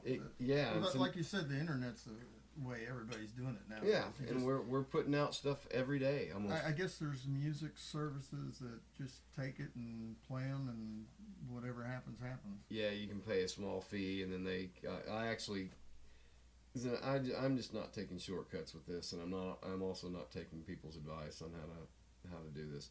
Like, so I wanted to get my stuff on every platform, so I went through a lazy service, went through CD Baby and had them get my stuff everywhere. And then I started putting my stuff out on YouTube myself. Right. And then I was getting copyright struck by CD Baby on behalf of myself. Oh, yeah. Yeah. Oh, that's funny. So I yanked it all. I get it. It gets it more places at once, but it's also like, man, if it's good enough, eventually people will find it. Like, I'm not doing this to get rich. I'm not doing it to make money. I'm doing it because I love it. And I'm doing it in a way right now that is You're building something. absolutely. And I'd rather do it slow and steady and have the people who are following it or listening to it be genuine than capturing them with mass blanket ads and clips. And Someday, whenever you get caught up with a pro, that distributor, and they bribe you to the point where you can't refuse, then you'll be out there. we'll see. I had a manager. We had a manager when I was in just out of high school, and we got screwed over. So that gave me a bad taste of the music industry. And then Oh yeah, they're ruthless. the record label deal that I was presented. They wanted me to work with a team of writers, and now am I hard to work with? When it comes to music, absolutely. I am impossible to work with because it's my fucking way or the highway. Now, when we're writing songs together, when I'm playing with other people, I want your input. Like but whatever we, the inner circle, come up with, that's what it is. Don't tell us how to operate within this circle. I have a real problem with authority anyway. And when it comes to my music, I mean, that's something I create. It's the closest thing. I mean, I'm not going to compare a child to a song, but like as far as something you create, I'm very protective of it.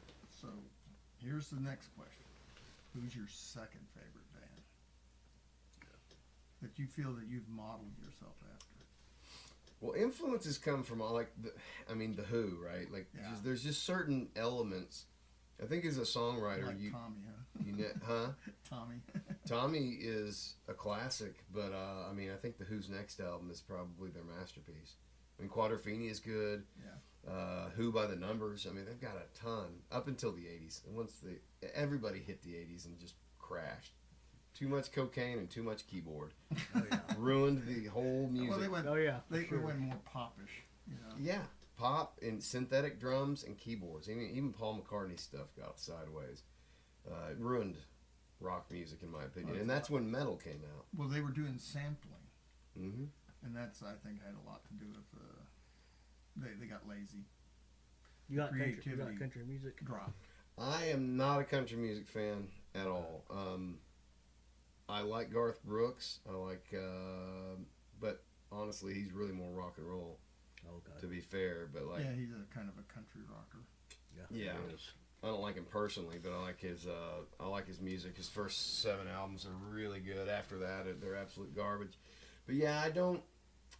My way of writing is I don't like storytelling songwriting where they're telling this story, very obvious, simplistic story about this is happening.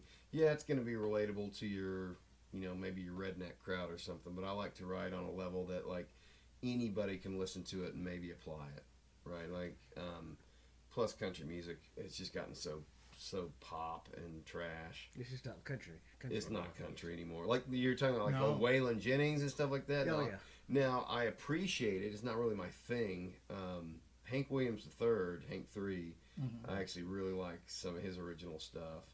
But man, I like heavy music. I listen to metal more than anything. Okay. But I don't write metal. I like interesting music. Yeah. Music that's not monotone. Yeah. Same. Where the tempo changes, the sound changes. It's interesting. Yeah, that was one of the struggles Dad had playing with us. Is he's used to a lot of this more structured stuff, and our arrangements are weird, and he was kind of taken aback by it. But ironically, he likes. We're playing a couple songs from my bands in high school, Mm-hmm. at this show with the Outlaw Kings, my band with my son, and Dad likes the older stuff better than my new stuff. It gets a little harder rocking, but he's really. I'm glad to see him playing music again because I don't know. You knew about the Basics, the cover band he played in for years and years. It's great for him, and he just hadn't been doing music. The only bassist I know real well is Willie, and he's right here in Prairie Grove too. But he played country music for years and years and years, and he does bass for the church, and he's really good. Actually, Alma, who also goes to the church, is a bassist, and she's pretty good. Yeah. So if you're ever hunting, there you go. I'm hunting, but it's got to be perfect. It's got to be the right personality. It's got to be. Actually, I'm probably gonna move Dad to guitar. I think that's where he needs to be. So yeah, we are looking for a bass player, but it's got to be the right. You ought to talk to Alma. She's good. Well, if I can get my bass player to do it, I'm locked. Oh, yeah. Okay. You know what I mean? So like, hey, you can't have too many basses. mm-mm. You ever watch those programs about the I guess he's French. I'm not sure, but he challenges everybody on the bass. Nah. Oh, you should watch those. Those are hilarious. Really? Oh yeah, they get into he likes slap. Yeah. Slap bassing and Yeah. he'll get in there and man, he's good. I have to grant him. There's another guy. Yeah, but he's too good. You know what I mean? Like I've had rehearsals where back when we were trying out band members for Durham, I mean you'd have guys coming in, and they were fantastic, but you're playing this ballad and they're over there just just banging away, and it's like, bro, it's not appropriate for the song. Yeah, they overpower it. Well, it's like you need to be in a different kind of band. You know, this is not the band for you. I want a bassist who's subtle, melodic, who can fill in that empty space. Well, I think Alma would fit your bill. Well, like I said, Nathan Tyree is my man. Oh, if he'll do it. Is he related to all the Tyrees? Probably, yeah. Here So he's my bass player in Durham. So this is new. So this is me, Dad, and Walt. So I want to bring him with us because I've worked with him for 20 years and he's solid as a rock. Yeah, but he's got young. He's where me and Gary were. Like he's several years younger than us, and so he's kind of where we were when we stopped playing for that reason. So he's got a lot going on. That's cool. But also he's been rock steady. You know, bass players just I don't hover too much on the bass. Like if you look at it as I'm the manager of the band, most of my laser focus is on the drums and the lead guitar, and like the bass, just do whatever as long as it doesn't sound bad. And we actually told him this at a practice the other night because he had his bass up kind of loud, and nobody said anything. And I actually told him after practice, like we haven't appreciated you enough. You're really really good, and like the bass player never gets any credit. So you might want to stick with your drum theory, Levi, if you want to really be. You know, I could see you in what if you were a drummer. Like, what would your look be? Like, how would you present yourself? Like, would you like do you have like any special look? What do you think? Who's the coolest looking drummer? You think? Well, that's a hard one. Lots of good ones out there, I think. Hey, you usually don't see the drummer much. No. They're always in the background.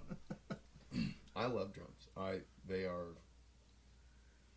I think the most instrumental part of a song, and that's why a lot of these acoustic jammers, like I've had a lot of money offered me to play acoustic shows, and we need to get him with long hair, a widow wife beater, and some leather pants. What do you think? I've got leather pants and a wig right now. If you want to get we could hook you up. Wife beater, and we got to put some fake tattoos on, you know. You got any tattoos, Levi? No, I don't have any. No? No. Ever thought about it? No, not really. Not much into the tattoo deal. I'm not either. Me either. I don't like them. No. Nobody's got to play the role. Ain't judging anybody. I just don't like the idea of something permanent on my body. And the thing is, what people don't realize is most tattoos over time smudge out. Yeah. I saw my father-in-law's from, you know, he was Vietnam, and, you know, he's 10, 15 years older, and all his tattoos had blurred. Yeah. At one time, they were probably looking really good, but they just look like blobs anymore. I will say I respect the hell out of the art. Like that is it's really beautiful. Really tough. You're not doing it on paper. You're doing it on flexible, moving human skin. Yeah. I have a. Well, here's one goes caveat off. though. If I ever did one, it's gonna have a lot of color in it. Oh, really? Yeah, I want color. Yeah, 'cause- Either that or I'm gonna do like the Hawaiian print. If you had a tattoo, what would you do? I don't know. Well, Taylor Swift? No, I don't care for I thought Trump. you were a Chiefs fan. He could put Trump on his shoulder. Get your little Trump. Yeah. I was never big. My brother got tattoos. I was never big into tattoos. I was never big into my brothers. Have had a couple. They hurt like hell, son. Yeah. I'll tell you. Well, I think he'll probably put Biden on his back. No way. Back there, Satan. Oh, I actually feel sorry for the old dude, man. I do too as a person. Yeah. Well, that's the difference I see. I don't like using left and right, but I did not see a lot of people on the right treating Biden the way that people treat Trump. Like what I saw from people was almost more sympathy. Like, this is sad. Yeah. This is, why are we doing this to this guy? Yeah. Well, they all knew he was starting to become senile. I don't know. You probably met my grandpa, my dad's dad, Pat, but like toward his end, that's where he was, man. I couldn't imagine him being the president of the United States. Dude didn't even remember if he took his pills or not. So he would sometimes, like, my uncle found him passed out because he'd taken, too much medication. Yeah, he was, and when he was younger, he was Of course, he wasn't Very there. He wasn't out intelligent. there when he's talking on TV. Bud wasn't out there when he's talking on TV. He wasn't out that's there. that's the scary part about getting old. Everything. I don't mind my not being able to walk and all that kind of, but my mind, Yeah, and that's something you can't you can't do control. much about. You can't control it. It's not like you can get it. Like, I can deal with the pain and all that, because I Yeah, got injuries that are gonna last me a lifetime. I've already had one back surgery. but losing your mind. It's the mind thing. Oh gosh. And that's do you scary. know you're losing it? I don't think you do, No. right? No. Right. No, you don't. Not really. No. His Aunt Betty, Yeah, that's the one you take care of, right? Yeah. Yeah. she goes into these fantasies, Yeah. and she thinks it's reality. Yeah, I think it's And really it's there. total fantasy.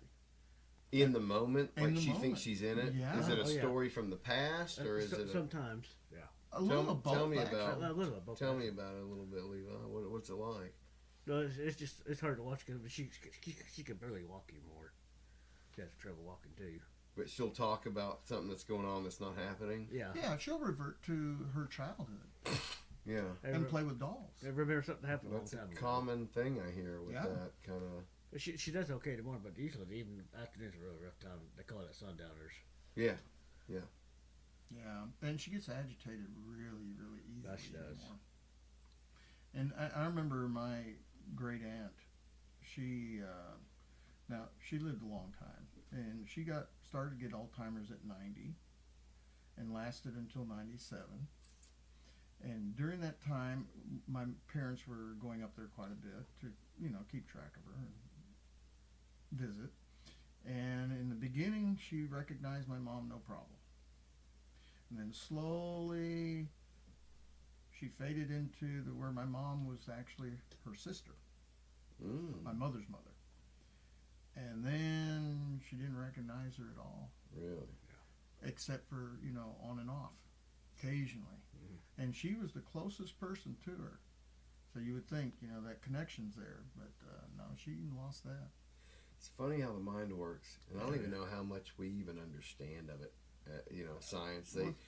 Apparently, I thought this is another good thing about AI is the rumor that like 70-something% of our brain is unused. You've heard that before. Yeah, I have, but It's I've not also true. heard. I've also heard the exact opposite. Well, it's not true. I ran this through a couple variant AIs. You're only using about 10% of your brain at a time. Really. But you wow. do use, it depends on what you're doing. stimulation. Right. It's just different Increases. areas of it fire differently, so that's kind of a myth. Well, what's really cool is when they compare it to a computer, Yeah. and a computer doesn't stand a chance. The brain is far more complex, far more able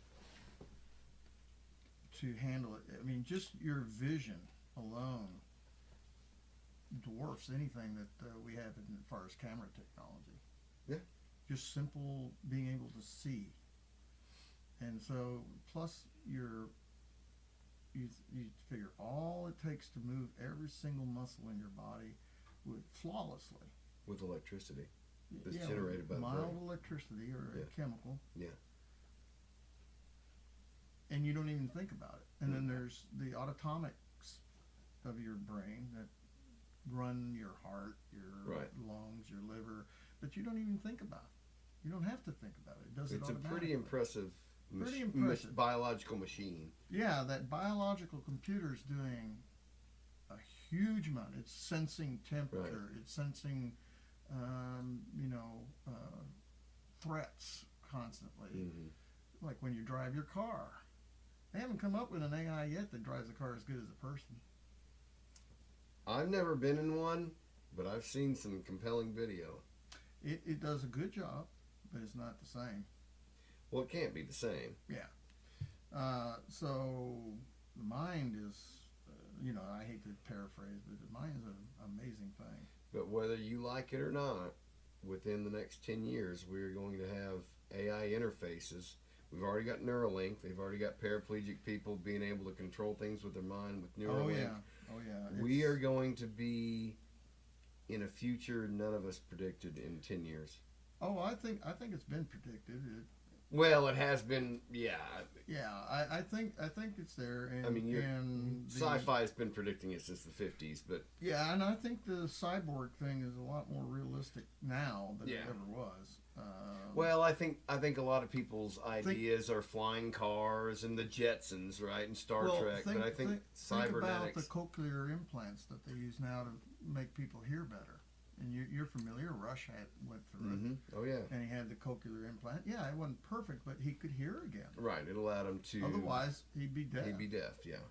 And they're working on the eye. Yeah. What are you saying, Levi? And sometimes she might remember her name. Sometimes she forget. She'll call me a different name. Right. But she takes with my cousin. She was sitting in the Ford the other day with her shirt off, trying to breastfeed her toy baby. Oh. Yeah. That's the other part. Yeah, that's just. But what do you think it? Why does the brain do that? Because I've seen that also. Regression. Yeah. Why does it send you back to your childhood? Is it preparing you for something? I'm not really Maybe sure. that's just the oldest memory. Yeah. The memories that are stored from way back, or the She remembers something core. that happened way back when she was a kid. Yeah. And sometimes she fantasizes that her husband's still alive. Yeah. How do you? I mean, that's got to be hard for you to watch. Right. Obviously, does she know who you are most of the Yeah, time? yeah. Most times she knows of the time. most times she knows who my mom is. Sometimes So it she kind of comes in waves. Yeah, it just comes in waves with me and my Yeah. mom. Just take care Yeah, of it. in the last year or so, she's really Yeah. started to fade a little bit. That's hard to watch. Yeah, it is. It's really sad. All the time she gets out of the house is to go to church and go to the doctor. That's about it. Yeah. She used to be the song director of the church for a long time. Yeah. And vacation Bible school director, teacher too. She taught vacation Bible school for a long time. Yeah. So yeah, she'll be 86 this month on the 29th, 86. Well, both of my dad's parents went in very different ways. My grandma she had a stroke and it was over quick. She was in hospice for a minute, and Grandpa decided to take the exit route. And it's tough. And you think about where you are at your stage in life. You've raised your kids. Your grandkids are grown. Yeah, what have you got to look forward to? What do you have to look for? What is your purpose at that point? Yeah. And that's so important to me. And this is a relatively new thing for me. Is that purpose? I always thought, my purpose is raising my kids, but what else? Like, in what way? What am I teaching? What do I have to offer them as a dad that no other dad could? Like, how can I play on my strengths and help my kids along? Right? I made it my sole endeavor, and I'm grateful that one of them picked me, because I didn't want to push things on my kids. I never liked dads that did that. It's like, you're gonna do this because it's gonna make you a man or whatever, and half the time the kid hates it, and then What was cool is, like, my dad was the confidant. You could go and talk to him about anything. He was just the rock. You understand? Probably not a lot of people in your generation have that kind of dad. Really? I don't think so. Um, Not from the people I've talked to. I had a great dad. Now there was during high school, went through. He had an alcoholism problem, and all What did he through drink? he was a whiskey guy. He was a whiskey guy. So did he get out of control sometimes? Oh yeah. And then when he couldn't do the whiskey, he'd find tequila or whatever. It didn't matter. But you loved him? Oh yeah. And the funny thing about him, he had, even though he did that, it was all through my high school.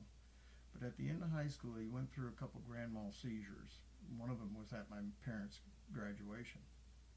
My mom and my sister both were graduating at the same time, and up at the university, I was sitting in the stands with him, and he went through a grand mal seizure at that time. What's a grand mal seizure?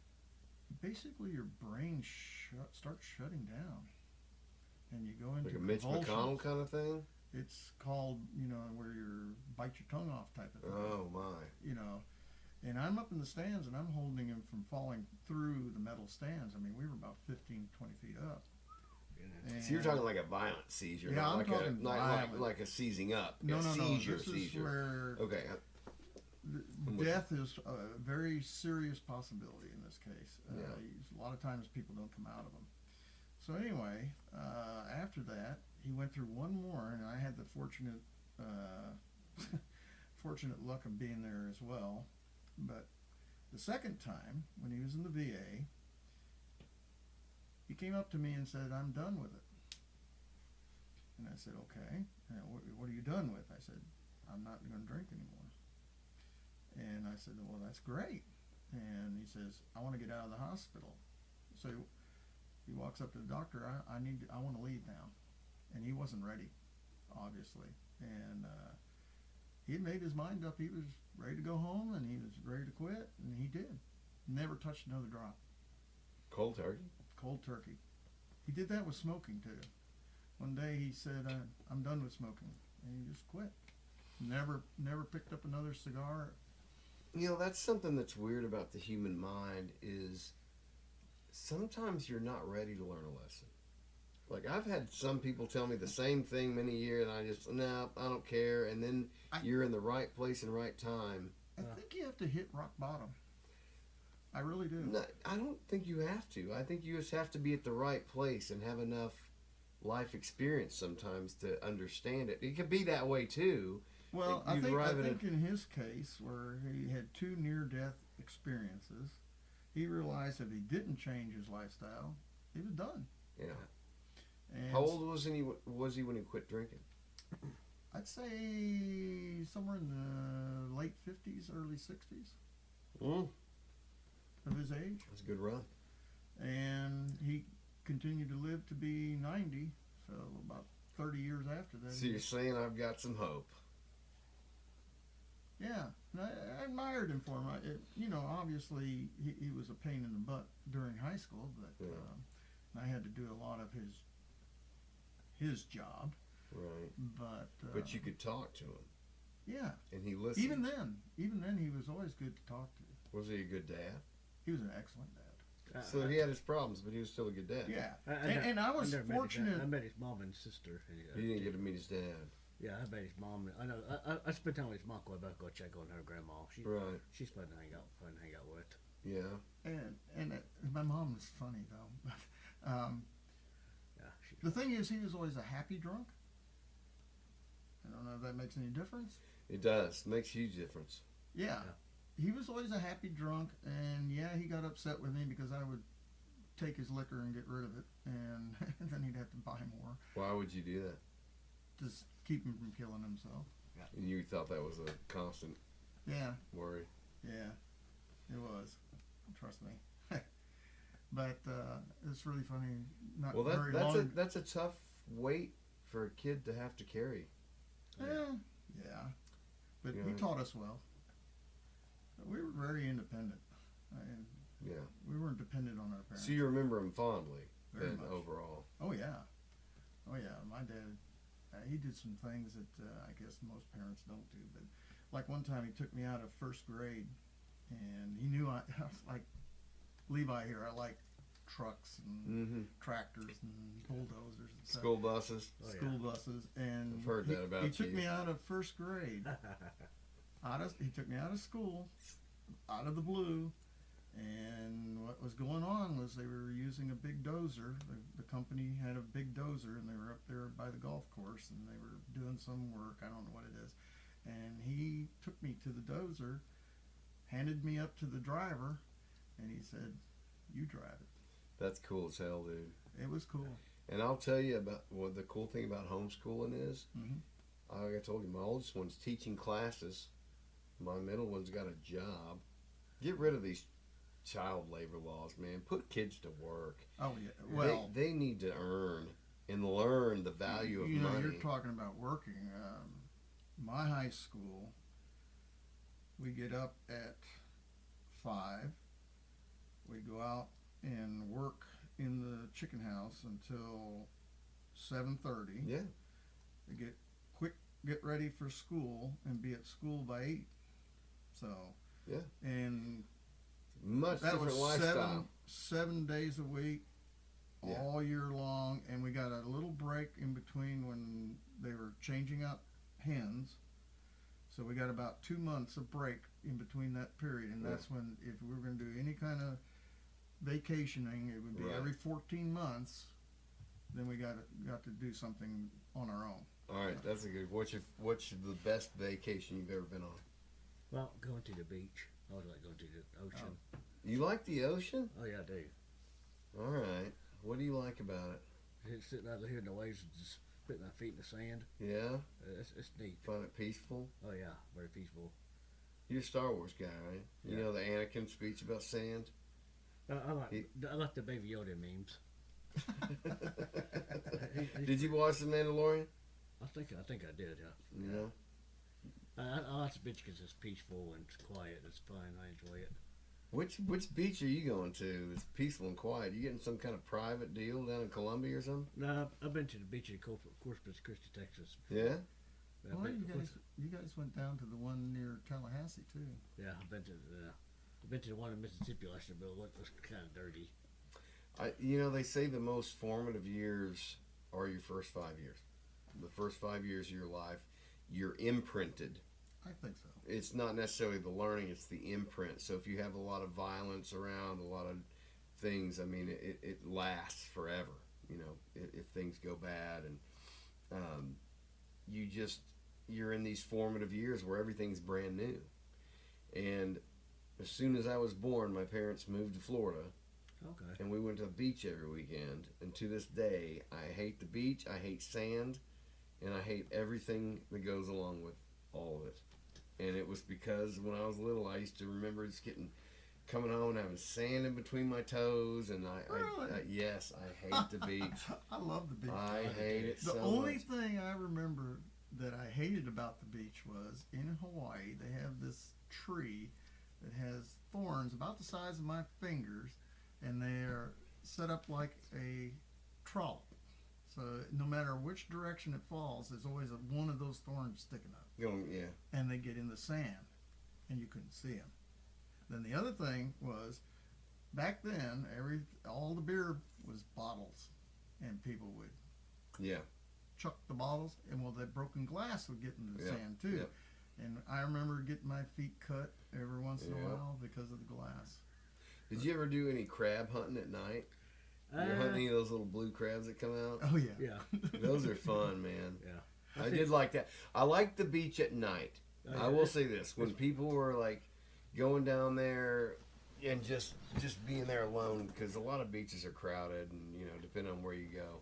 Well, having grown up around the ocean, the beach, Yeah. being from Hawaii and all that stuff, I got a real kick when we went to Virginia Beach. Yeah, My son was absolutely fascinated because they had these little algae things in the water, and the water would come in, you'd see the algae kind of fold up, and you don't realize that on the end of that algae is a crab. Yeah, my sea kid life was is so fascinating.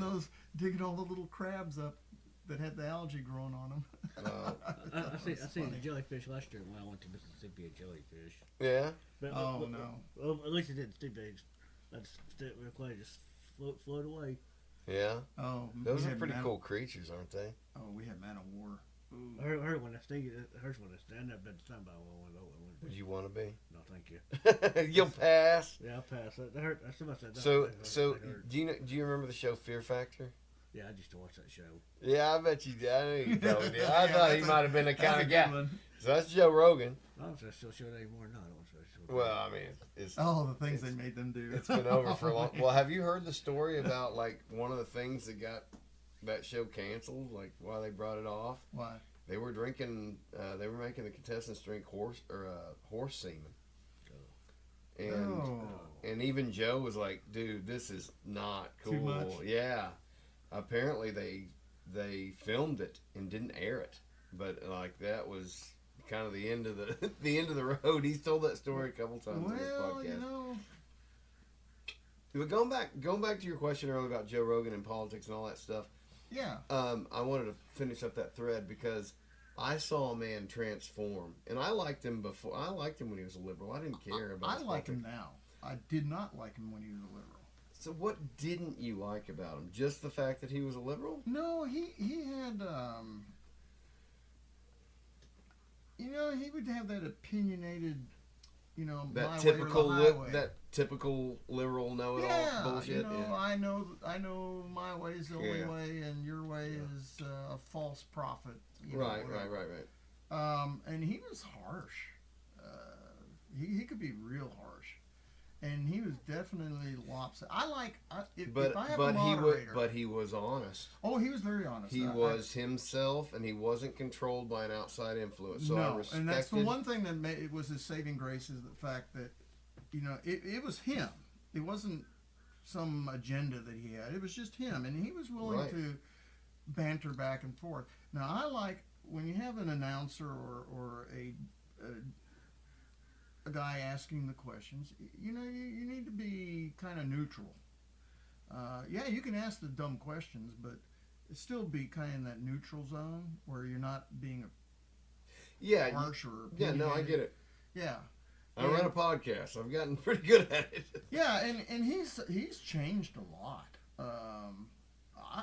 It's interesting. Well, I've always appreciated his authenticity. Yeah. I've always believed that what Joe is saying is Joe. It's not Pfizer or some advertiser. It's not the Democratic Party telling him what to But- do. He's not a exactly. parrot.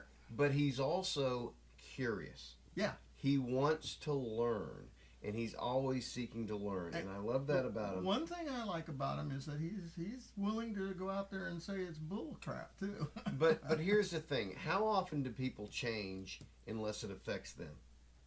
I didn't get into politics until it affected me, because I didn't care. I was like, you know, they're all corrupt, they're all liars. yeah. I don't care what they're doing, and then it affected me, and then I started paying I attention. have my political wish list for Same thing years and here. years. What's that? Same thing here when I little, like yeah. One, it's I wish crazy. that they would stop the corruption because there's obvious corruption going on. You don't.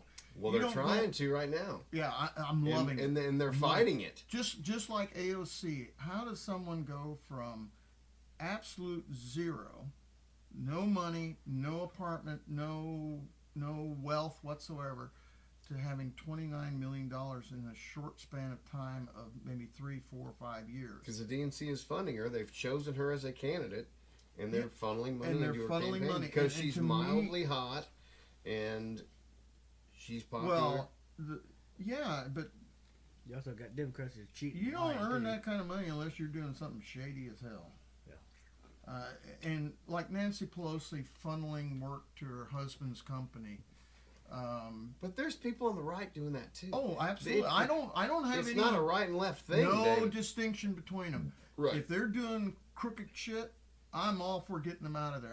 Yeah. They can be replaced with Yeah. someone who's honest. I don't give a But crap. this has been going on for so long. Oh, so yeah. long. and long when time. people get into office, they just want status quo. Trump's the only guy that's willing to say, we're doing a hard reset and it's going to hurt for a minute. Yes. But nobody else in That's my why- lifetime has ever done that. Not haven't. well, Reagan started to. Well, I was a bait. So I was born in 81. So Reagan started to do it, and I was all for Reagan. I thought he was going to do a great job, and he did a pretty good he job. screwed up on that migration deal in California, man. Bingo. But I agree. He made some mistakes. He did convince the country to get out of the cycle of high interest and feeling that Made in America was bad, and now everybody get back to work and rah rah. Well, He was Trump, basically Trump a good cheerleader. worships Reagan. Trump's Yeah. idol is Reagan. He's got a picture. Have you seen the Oval Office picture of Reagan? Yeah. Right next to the Yeah. desk. Like, Well, it's very prominent. there's a lot of things to admire. Reagan really brought us out of a funk because. Look at the similarities. So you got Jimmy Carter, who some people consider to be the worst president of all he time. was absolutely at that time. He was absolutely. Now, the a lot of worst. it, well, I mean, that's in Now, our relative lifetime. Not so much. Biden is now the champ. Oh yeah. Um, Well, Biden may be a champ too, but Obama didn't do this country any good. yeah, but he did it. He did a lot of harm. He did it in a very crafty way. Yeah, he did. Well, He may was have been charming crafty. as hell, dude. That guy, I mean, he was mic dropping. He was making pop culture references, probably because he's in with the Diddy crowd. Who knows what's going on with that? Up until Obama, this country, as far as race relationships, was doing pretty good. At least in our corner of the world. Yeah. Well, I've been all over, so I saw Yeah, it in that's fair, that's fair, Dallas, that's fair. I've seen it in Yeah. Kentucky, I've seen it here, and everybody was doing. See, I've always believed that too, because Pretty good. I remember dudes in Farmington, Arkansas, which is about as redneck as you get, bumping into the parking lot listening to Dr. Dre. Yeah. So relationships were getting pretty good. I Oh, yeah. thought. I mean, Everybody want to be a rapper. Oh yeah. I worked in some of the worst parts of Dallas, and people treated me good, and I treated them well. Yeah. And that's not by accident or coincidence. Oh, People were. It's absolutely very true open. that race relations in the 90s were So really good. here comes Obama, Mm-hmm. and just stirs the racial pot Oh yeah. on purpose, just so he could be Noticed. noticed. Yeah. and- I don't think he did it because he wanted to be noticed. I think he did it at the behest of his masters who were trying to push Well, a Marxist ideology on our country. Well, the thing about the Democratic Party is that they have an ideology, and they know that by keeping people riled up, keeping people in separate groups, that they can come in as the savior. But this goes back to even ancient Sumerian texts, Oh yeah. when the gods wanted to divide the people to separate them so they could only get the information they wanted to give them. Exactly. This is the oldest trick in the book. Oh yeah. Okay, so I consider him a disunifier Agreed. In hindsight. in hindsight. At the time, everybody, well, not me. So that's why I never rank liked him. I rank him pretty low. Obama passes on the torch over to Biden, and Biden has never, ever been right about anything in his life. Not when he was a congressman, senator, et cetera, et cetera. He's always But been. people on the have a wrong short side. memory, and people jump. So politics is kind of like a soap opera, right? It's been running for 240 something years, Oh, yeah. and some people jump in a certain season and they don't remember that. So why do people think that Biden's going to all of a sudden be the great savior of the Democratic Party? Because that's what I'm saying is a lot of people who were young voters voting in the 2020 election, they're not old enough to remember his racial comments Oh about my goodness, he was horrible. his kids going to a racial jungle school, or Yeah. they don't remember all that because No, they don't. that's way before He was their for time. busing. Yeah. I mean, that's how far off the thing. He was But for. what do you think about term limits, Levi? You think these senators and Congress people ought to just keep getting voted in forever, or Well, he's got make sure we have the right ones, but do the right job. yeah? How do you choose a what do you look for in a candidate? If you're gonna vote for somebody, what do you want to see? I'll say put Bibles back in schools, prayer back in schools, prayer, stuff like that. Well, what about the separation of like church and state? Like, why just Christianity? Should it not be? I mean, if you're gonna do Christianity, shouldn't you do Muslim and all that other stuff? I mean, No, let's go to Christianity and talk about Jesus in schools. Let me ask a simple question. yeah. How was our country established? We were established as a Christian country, not a Muslim country, not a atheist country. Right. There were 23 pastors that signed the Declaration of Independence. Yeah. Okay. Everything, our law is based on Christian law. Christian basic. Christian values. Christian values, everything. Agree. And the fact that you have prayer in school does not necessarily mean that you can't pray to Allah if you want to. I think it should be allowed. I don't think it should sure. be mandated. I don't have any problem with that. I ain't gonna sit there and force it. They want to pray, that's fine. You don't want to pray, you're going to sit there and force it on them. Right. The other thing is, in the separation of church and state has been really abused because it's not separation of church and state. It is you cannot establish a state-sponsored religion. Okay. The separation of church and state came from Jefferson's papers that he was writing to the pastor Right. that he knew, and just happened to mention it that way. It's not codified. Well, in law. Jefferson Anyway. also didn't believe in the resurrection. He had his own. He was a he Gnostic. was unique in a lot of ways. But the thing is, it's not codified in the Constitution. It's not codified in any law. This Right. is just something that they picked up from studying his papers and saying, "Oh, look, he said that there's supposed to be a separation of church and state," and that's not actually what he said either. If you look real carefully and read the whole thing, it's not. He was not advocating 100% church removal because he believed in Christ. They say he doesn't, but he actually, if you read his writings, he actually. I have. does. I've read the Jeffersonian Bible. Right. Is actually what he cut out, basically the red letters. So, it is fine and dandy to have other religions in our country. I don't have any problem with that whatsoever. But this is a Christian-based country Right. in a heavily Christianized state, Mm-hmm. and no offense, we rule the roost. What does that have to do with school? The school have been forced to remove all this. You can't establish morals unless you're taught morals. Right. That's the parent's job. And, well, it's also the school's. No, absolutely not. I just strongly disagree. I think the school does not have any business teaching religion. It's the same as teaching Not transgender religion. propaganda to me. No, wait. Not religion, but morals. And, yeah, it's based on religion, but thou shalt not kill. That's pretty basic. Thou shalt not steal. That's Well, pretty morality is Thou in shalt- the West, in America, is based on Christian values. Sure. Right. I don't think you should be forcing Bible studies in basic. Oh, schools. no. That's a parent's job to teach that stuff. But it's also not, shouldn't be wrong if, say, a student body wants to borrow a room and study the Bible at the same time. I agree. They should have that And freedom. but so should a Muslim. Yeah. So should a. Yeah, if they want to set their own thing up. Bible studies in school outfit. Also, I have no problem with them singing the national anthem. That's something that they pulled out. Well, the national anthem, I think, should be mandatory. I mean, you don't have to sing it, No. but I think it should be at least.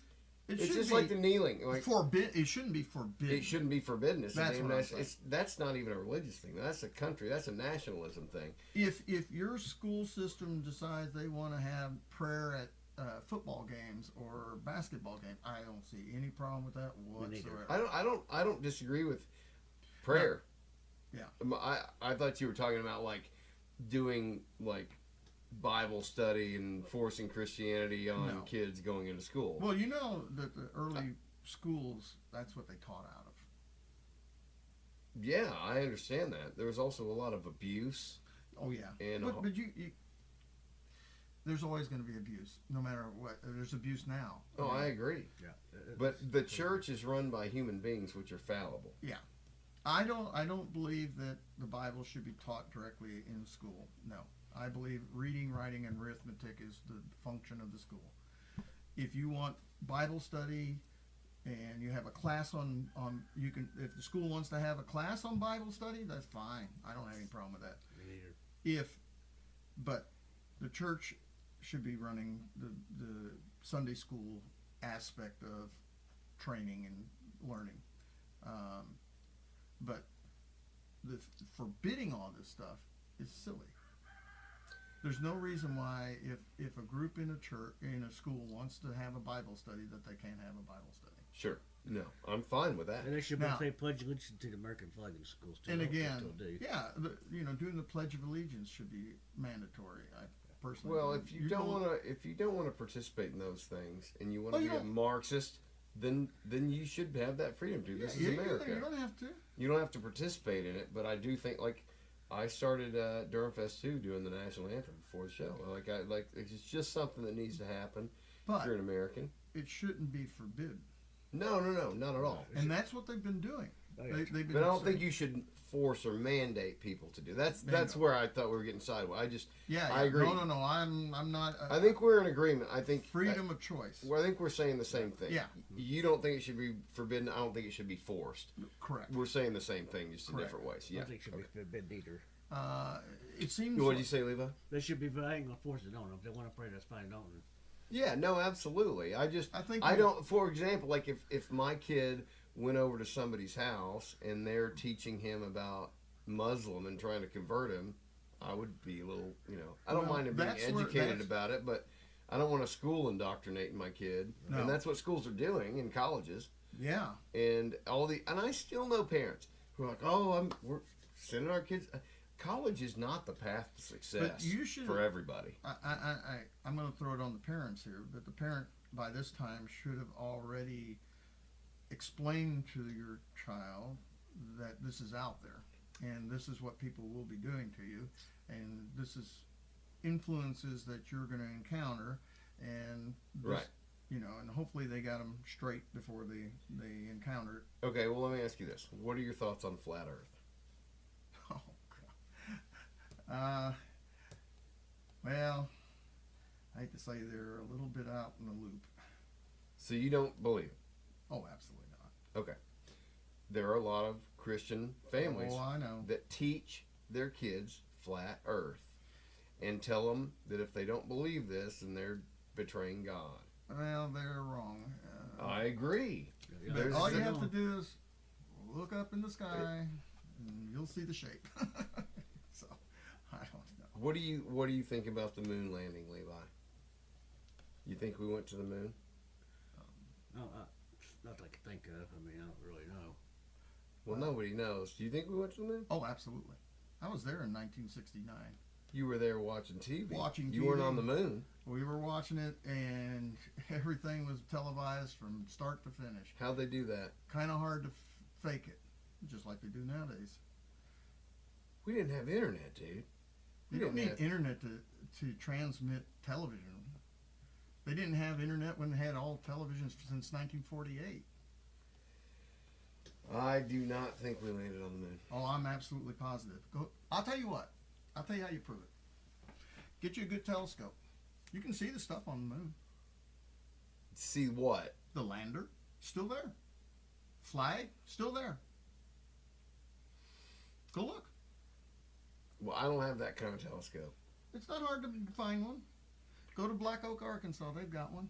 Big There's a enough to lot see. of shade in what happened, though. They had Stanley Kubrick, and this is fact. They had Stanley Kubrick shoot scenes, right? So that leads into the conspiracy stuff because the cameras weren't great. What a lot of these guys bring up as being evidence that they didn't go are the training films that they made prior to the moon, and I see it all the time. They say, "Oh well, this uniform doesn't look the same as the uniform that they have on," and all this crap. They did a lot of training. They did a lot of training simulations. Mm-hmm. Before they ever went up there, they tried to do the weight distribution. I understand that, but because we were in the Cold War and we were trying to show certain things that we were progressing, like there's video footage of the guys in that shuttle showing a video. They're filming a video of them, so the Earth is covering the whole screen because they're so close to it, and so they put a cardboard thing over the window with a hole cut in it to make the Earth look smaller. This is a fact. I mean, this Joe Rogan's shown it. It's proven. So they're faking imagery, which I think leads into the conspiracy theory. They can conspire all they want. I was there. I saw the launch. I saw them land. I watched the whole thing on radio and television. It happened. Well, when you say you weren't there, you weren't there. You were at As close home as watching you could TV. possibly get to it without actually being in it. Yeah. But if we didn't go, it still remains one of the most impressive achievements of all time. Well, regardless of what you believe, that we If- tricked the entire world into thinking we Everybody were to win. says, "Oh well, they don't have the equipment. They can't even duplicate what they did and all that." They're sending probes to freaking Mars. Probes, not people. The Van Allen It's radiation belt. It's only a matter of simplicity to put a person on one. If you can send a probe that far and land exactly in a crater that you picked out, I think they went to the moon, which is like 1/6 the distance. You're only, and I've watched the films from start to finish when they happened. It'd be damn hard to fake that. But we know that most of the footage we've seen is faked. Like, no, we don't. Stanley Kubrick filmed a lot of that stuff. No. All right. BS. All right. Total BS. I've always enjoyed seeing the moon outside when the moon's out at night. I think It's beautiful. It's beautiful. Oh yeah, it's really pretty. The flat Earth theory puts the moon and the sun in the Earth, like so. It's like a snow globe, right? That's flat, and they're both inside, circling around. Oh, you can fly around the world if you want. I don't know about. I'm just fucking with you on the You can moon do it landing. I'm today fucking if you with you want on the to. moon landing. I don't have any idea. Just fly from You're- here to Tokyo, from Tokyo to Spain, from Spain back to New York. Oh, I'm not back to- challenging you on the Earth is round. I believe the Earth is round. I think it's fun to go down rabbit holes, though, like 9/11, the moon landing. We can convince ourselves into all kinds of goofy things. Yeah. I'm sorry, but they do. And people love the attention when they say, I gotcha. Well, it's not about that. It's about Oh, I the think it is. possibilities. Well, What if? I'd say they'd be better off dreaming about the multiverse, which I think is a little on the long side. Well, you believe in heaven? Oh, absolutely. So why not the multiverse? Oh, it's possible. I didn't say it wasn't possible. What are you? It's a I want very to ask you improbable. this question. All right. When you die, Uh-huh. what do you think happens to your soul? I think Father goes to heaven with me. Maybe I don't know for sure, but But what do you think? I think Father goes with me to heaven. What is heaven?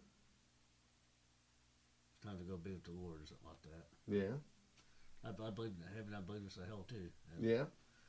I was baptized when I was really young. Yeah. But what do you think heaven is like? Do you think you still have a physical body? I think so. Yeah, walk on. So we're still in a 3-dimensional. Right. We're trapped in this still in heaven. I think we might have a new body probably. Maybe we go into the 4th dimension.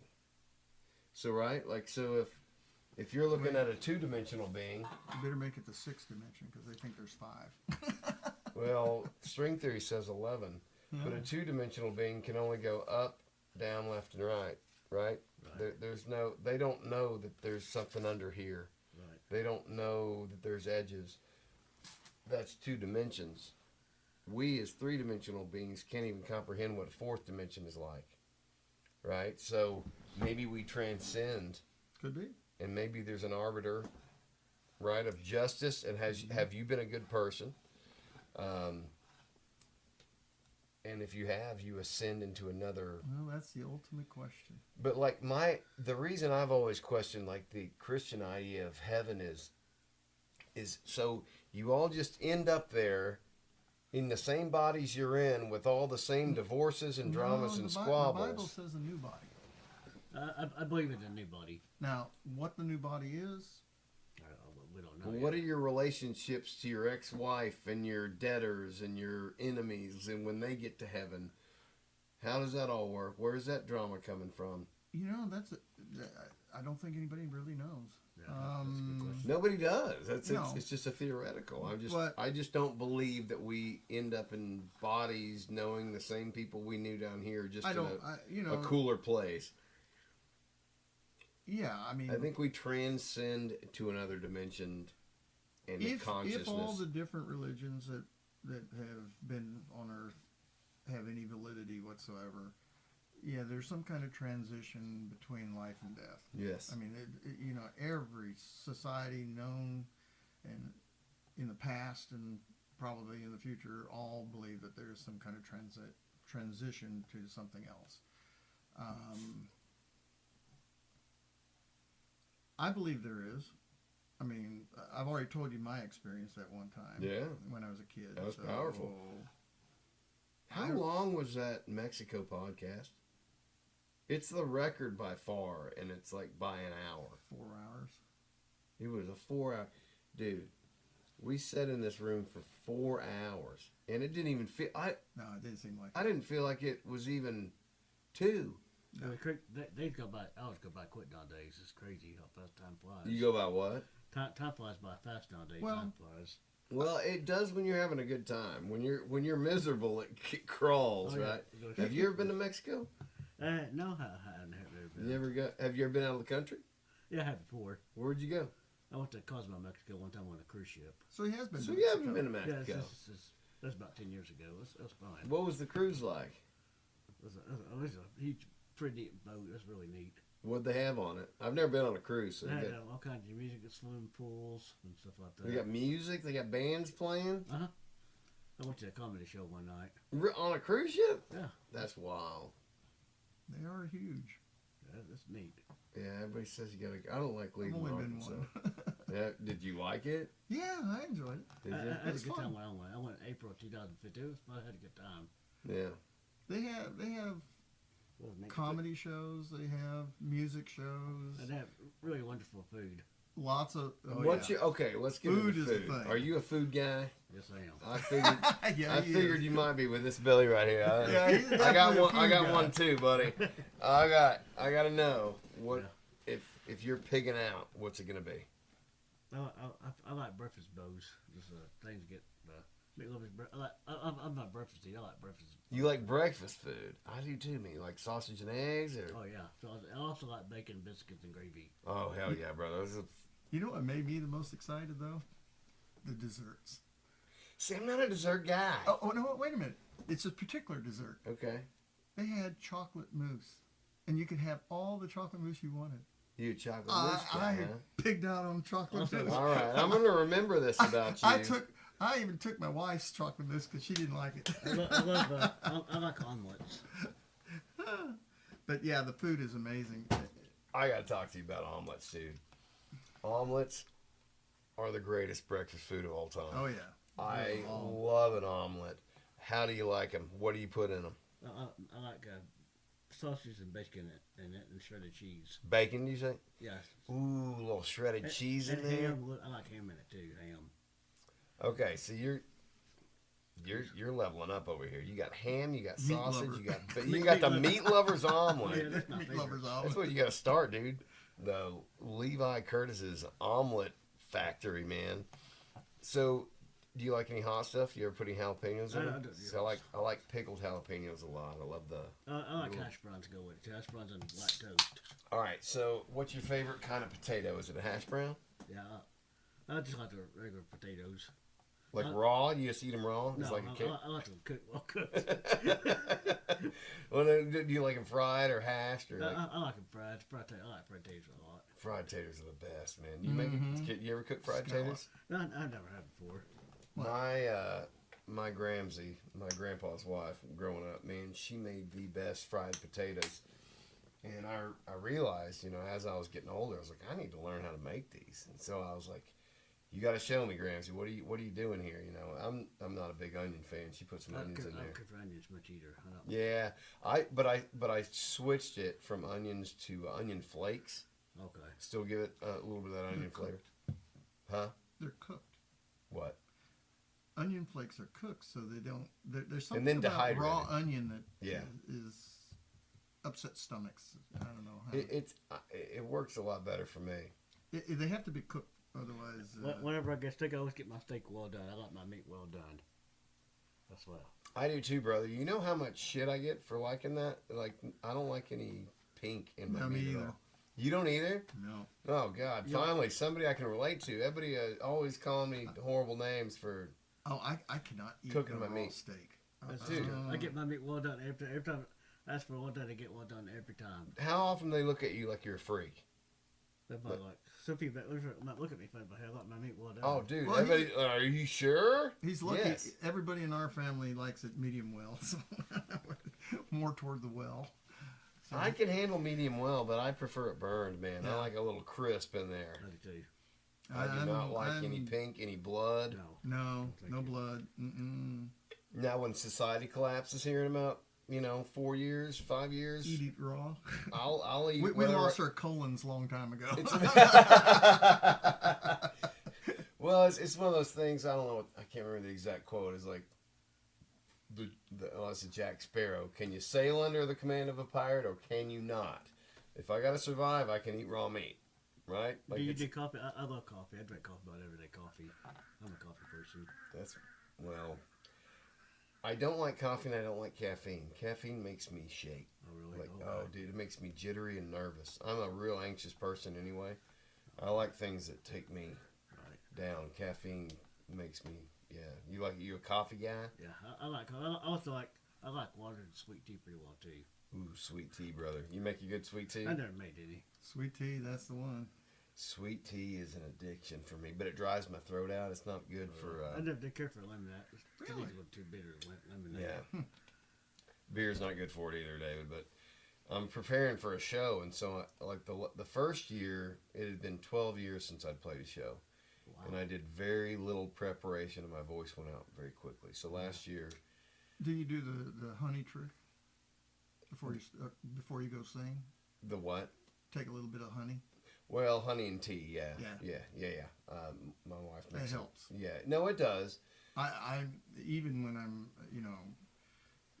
when you're racing, you don't realize you're breathing through your mouth, and my mouth dries up. I cannot drink just plain water, and I should, but I can't do it. I have to have something that coats the throat because Yeah. it dries so fast. It does, and I'll tell you the nastiest thing was growing. I started playing in bars when I was 17, and wasn't probably legal, but we had connections and we had a good band, and the cigarette smoke. Oh, Dude, there would be No. times we'd be playing and I couldn't even see the audience because the cigarette smoke. I was so glad when they outlawed That's- smoking, and I'm a freedom guy. But yeah, like, but when dude, you're affecting everybody when you're else, affecting everyone else in the room, just go outside. I was never happier when restaurants. I got it did away with that. Oh, Oh, yeah. dude, I smelled like smoke for the whole weekend. Like, I'd wake up the next day from a show, and my it gets body, in your nose. it and gets everything. everywhere. Well, it Oh, dries it your throat stinks. out, and as a singer, the voice is a muscle, so you I- have to work it out. Oh yeah. One of the main reasons I didn't like bar hopping was the fact of the smoke. Yeah, me neither. No, thank you. I It's just- loved the I hate the music, smoke, it's hated the gross. smoke. It's just gross.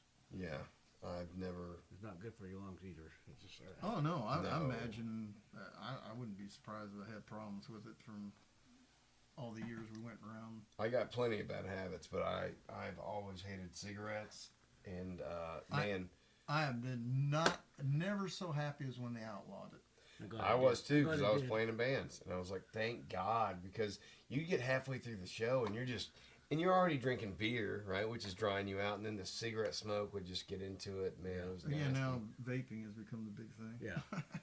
But vaping's not as obnoxious. I mean, it's not good for the person, but it's not as But it obnoxious. doesn't affect everyone No, it doesn't around, affect like, anybody around you. No, I don't mind if people vape. It on a pod. dissipates pretty quick. It does. Because it was he smokes like he's on cinema oxygen. He smokes like a freight train. Yeah. I'm not busy with a week or two at a time. I don't live with. I can't live with people don't smoke all the time. That's the one good thing they did in this country. Yeah, maybe the only one. I don't know. But, one thing I'm glad, you don't see near as many people smoking anymore. That's another thing that's nice. No, but you know what I'm seeing getting popular is these Oh, the little bags? the pouches. Yeah, the for little pouch these. bags. I pick them Oh up my all the time. God, dude, those are so popular right now. That's okay. And I've tried them, and But yeah, but they don't bother anybody else. no, and there's also no spit juice and all that. You don't have to have a bottle. But they just don't give me quite the same effect, and maybe that's a preference. But I use them for meetings and stuff. So I got to be in a meeting, I'll put them. So if you want to get nicotine high, that's great. It doesn't bother anybody. Smoking bothers everybody. Right. It stinks. It It's gross. stains. It's I hate just to go to a place. nasty. I hate to go to a place that smell like you know I don't smell. I just hate to go to a place that smells on my clothes. It's just gross. Oh yeah. It I sticks in remember your how throat. happy I was when my dad quit smoking cigars. Talk about stink. They're the worst. Yeah, that's it. Well, the limited time I was around it was kind of a novelty. If I was around it all the time, I could definitely see how that could be. So your dad kind of quit everything at different times, right? Pretty much about the same time. Oh, about the same time? Did you notice any withdrawal symptoms from him? Like, did Nope. he? Nope. He was just a tough ass son of a bitch. And He's just a said, tough "I'm ass, done." Well, he's a World War II vet. He was a tough ass son of a bitch. Well, World War II vets have a little bit They were on us. They were a tough bunch. I mean, they grew up in tough times. Think about it. Most of them grew up during the Depression. Oh yeah, hard ass people. Dude. Oh, and their parents were. You think people are hard ass now? I guarantee you, my grandfather was real hard ass. How far back did you know your great grandparents? No, but I heard stories from my dad. Yeah. Apparently, he and his dad had issues, but he and his grandfather, he loved his grandfather. Yeah. His grandfather used to spoil him, you know, in a time when being spoiled was rare. Yeah. So one of the things I remember him telling me, his granddad would take him. His granddad used to go play cards at the local hangout, which is like a little country store out in the middle of nowhere, Mm-hmm. and with all his buddies. And he'd take my dad along, and they had a soda fountain. And one of the things that my dad remembers distinctly is him getting a chocolate malt. Yeah. A malted. What a treat, right? Oh, in the Depression era? Yeah. Oh, this It was a big deal. Big deal. Yeah. Big deal. And he'd go play cards while my young father would go out and consume this chocolate malt. And he at 90 years old, he used to tear up whenever I'd bring him a chocolate malt because it reminded him of all his his grandfather, my great grandfather. So, I mean, That's a powerful story, dude. Are you a sweets guy? You like the desserts? Yeah, I do. Oh yeah. What's your favorite dessert? Bacon and sausage, or? I like pies and Oh, dude, I'm a pie guy too. Me I don't too. like cake. no, yeah, I'm not a cake guy. Pound I'm it a up. pie I guy. like cakes. I like cobblers. Yeah. Oh, cobblers and pies, dude. It's Yeah, something about I that love crust. cobblers. I do not like cake at all. No, I'm not a cake guy. I don't care for it. But man, you put a pie in front of me. I Although love ice cream. you like, well, ice cream and pie go. Oh, yeah. They go together. That's a definite. Well, you like coffee, right? Yeah. Have you had coffee ice cream? No, I haven't. Oh. I work for a company that makes coffee. I'm gonna send something home with you that you're gonna love. Okay. He'll like coffee ice. I like a butter pecan ice cream. That's pretty good. Oh, butter pecan. I remember me and my dad. I was like, maybe, I don't think I was driving. I was like 14 or 15.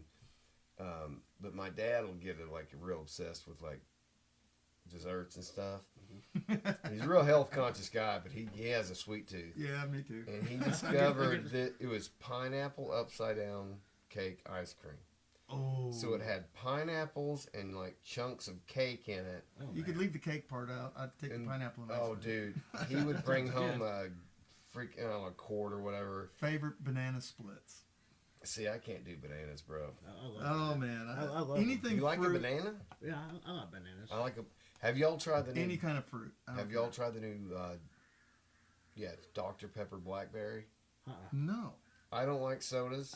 I'll have a Coke every now and then. I like a Coke once in a while, but dude, I start shaking after a few days if I can't get a blackberry Dr Pepper. They Really? are so amazing. I'll have to I try. see them in the stores. I have to try one. Oh, give you one. Well, actually, you might not want to try it because What- it'll send you down a bad road. We used to call Dr. Pepper cold I syrup. drink Diet Coke. Me and my mom, we're Diet Coke fans. You like Diet Cokes? Yeah. I like Diet Mountain Dew too. I can't handle the diet. I just don't trust diet products. No. I don't trust what they put in them. Saccharin. Or, Yeah, they put all kinds of. It's almost worse. I've heard it's worse for you than the actual stuff. Oh yeah. Oh yeah. But I also, think so. Americans allow so many more chemicals and dyes and unnatural shit that other countries don't even allow. Yeah, I'm hoping JFK. RFK. RFK solves some of that. Who killed JFK?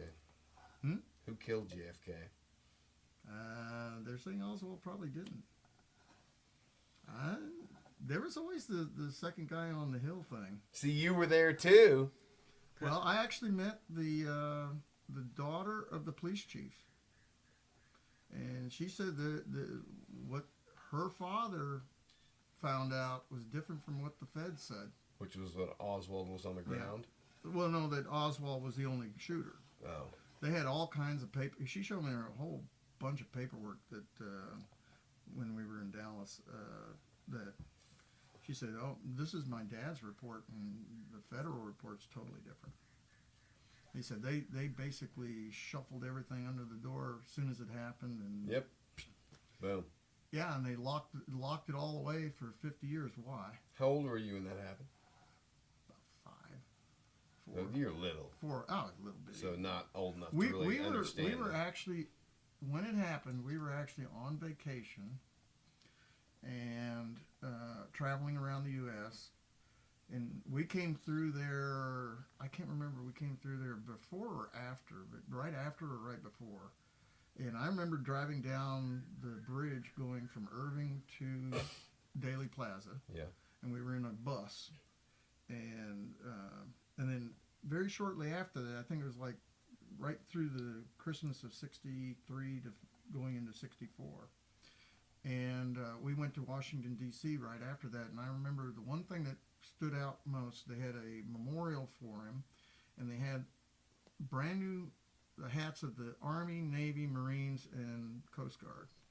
And they had like an eternal flame that they had just built, brand spanking new, right there on the plaza. And I remember that.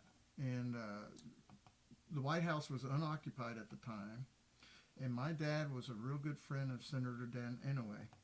So he took us around, and we got to go through the White House, and not just the bottom floors. We got to go through the whole thing. Are you serious? No, I'm very serious. You've been through the White House? I've been through the entire White House. All of it. The Dude, Lincoln that's Room. nuts. All the different rooms. I remember the Lincoln Room. Why was that not your opening thing when you meet somebody? Hey, I'm David Pendry. I went through the White House. Well, Jesus, dude. it was pretty. It What was a cool pretty special deal. Wouldn't that be cool? Oh, yeah, it would Would be you cool. love to go to the White House? Oh yeah, Well- that's kind of cool. They're doing tours again. My Oh, yeah. sister. Oh, cool. Okay. Dude, we need. Yeah. We need Now to here's talk how about this. special. They had just minted the memorial coins right after that. It was in '64, and they had just minted the Kennedy $50. Mm-hmm. And my sister's got a first day mint Oh no. Kennedy $50 that they gave 2 to each one of the congressmen and 2 to each one of the senators, and that's it. That's nuts. But Johnson apparently decided to stay in Camp David, where he was living. He did not move to the White House at the time. And so we got to see the whole thing. There was nobody in it. It was pretty cool.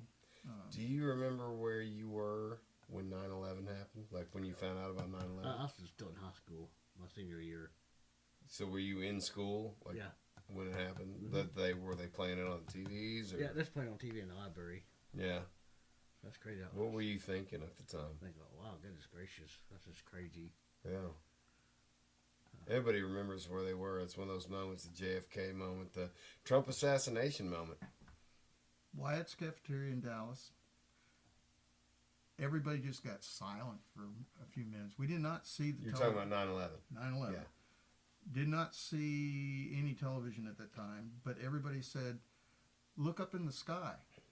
And I said, "Why?" There's no jets. Because you know the Dallas Oh yeah, it's one of the largest airports in the world. jets going everywhere. Yeah. All of a sudden there's nothing. No traffic. Yeah. No air traffic whatsoever, and everybody's going, "We've been attacked." And I'm going, "Oh, really?" Looking up, no planes anywhere to be seen. They grounded everybody. And that's what I remember. Do you think we knew about it beforehand? The possibility of it happening? No. Do you think we knew about the attack and allowed it to happen so we could then go blame a former CIA asset, Osama bin Laden, for our Our tower back back when it was happening, no.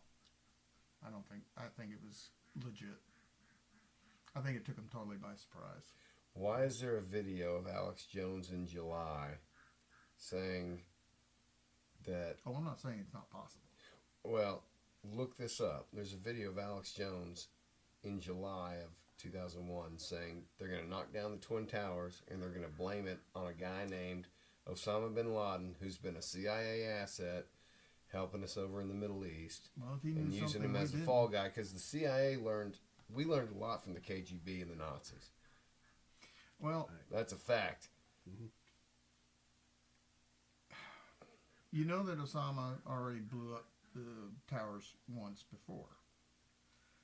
So, What do you mean? oh, they already did it once. They blew up the parking lot.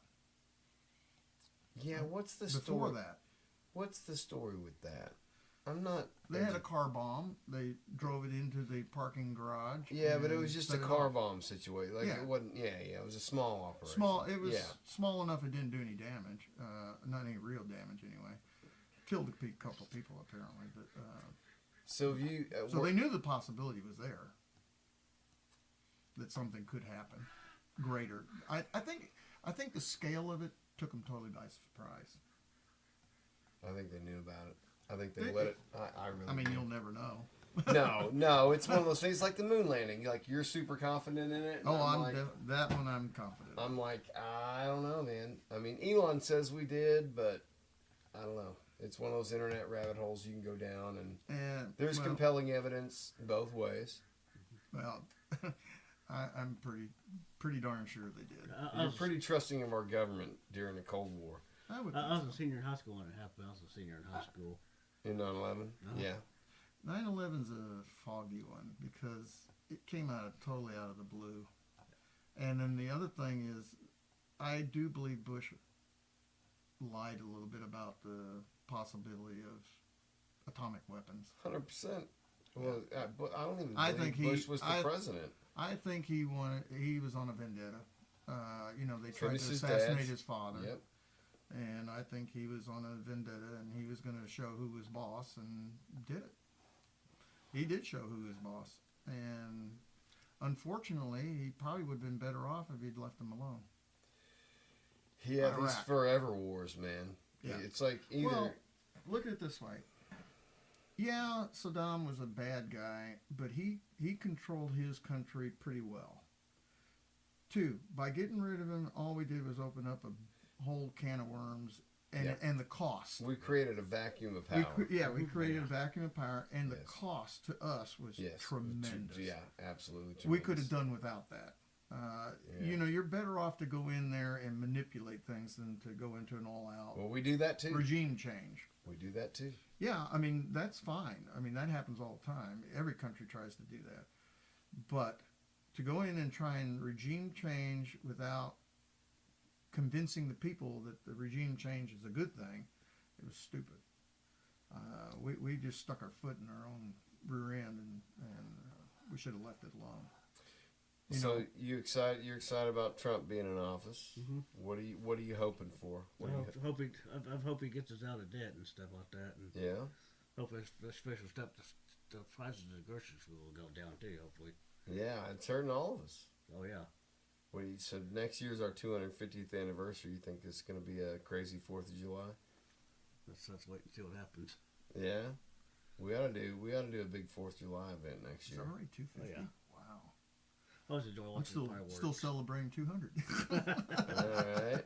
Yeah, I feel sorry 76. I feel sorry for Yeah. I feel sorry for truck drivers. How much they have to pay for diesel nowadays? Truck drivers. Yeah, the diesel prices. Well, I hear the barrel cost is Actually, going down. diesel's down. Yeah, Whereas diesel's gas down. is Yeah, that's up. good.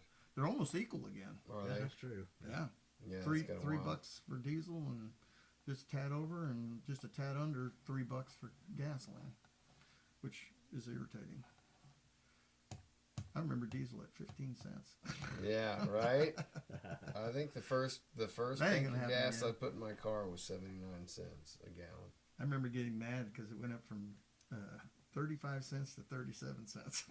Yeah, for gas. but it's one of those things that happens so gradual. You just tolerate it. Well, it wasn't until '73 when Carter lost total control over it, and the prices started skyrocketing. That was a turning point. And then all the gas shortages. That was another. Keep talking, David. Keep it going. Yeah, that kind of upset the apple cart when it comes to gasoline and driving, because it never stopped going up after that. Just kept going up and up and up and up. And you know how gasoline fuels everything. Oh yeah. Everything we do is petroleum based. You heard anything about these guys that have invented water-powered cars? Yeah, you know, there's been rumors of that for a long time. Decades. And that the car companies have sequestered all that information. They all ended up dead. Yeah. All the oil companies hid all this information from us. Yep. Whether it's true or not, who knows? It'd be cool if it was. It's not hard to believe. No, it's totally viable when you think that you can convert water to hydrogen and oxygen, and both are very combustible. Right. It's the amount of energy it takes to convert them that's the trick. But if you think if you had free energy right now, that would almost destroy Oh, the that would economy. change. That would change everything. Yeah. That would totally change everything. But you're still not going to get away from oil because of plastics. Yeah, true.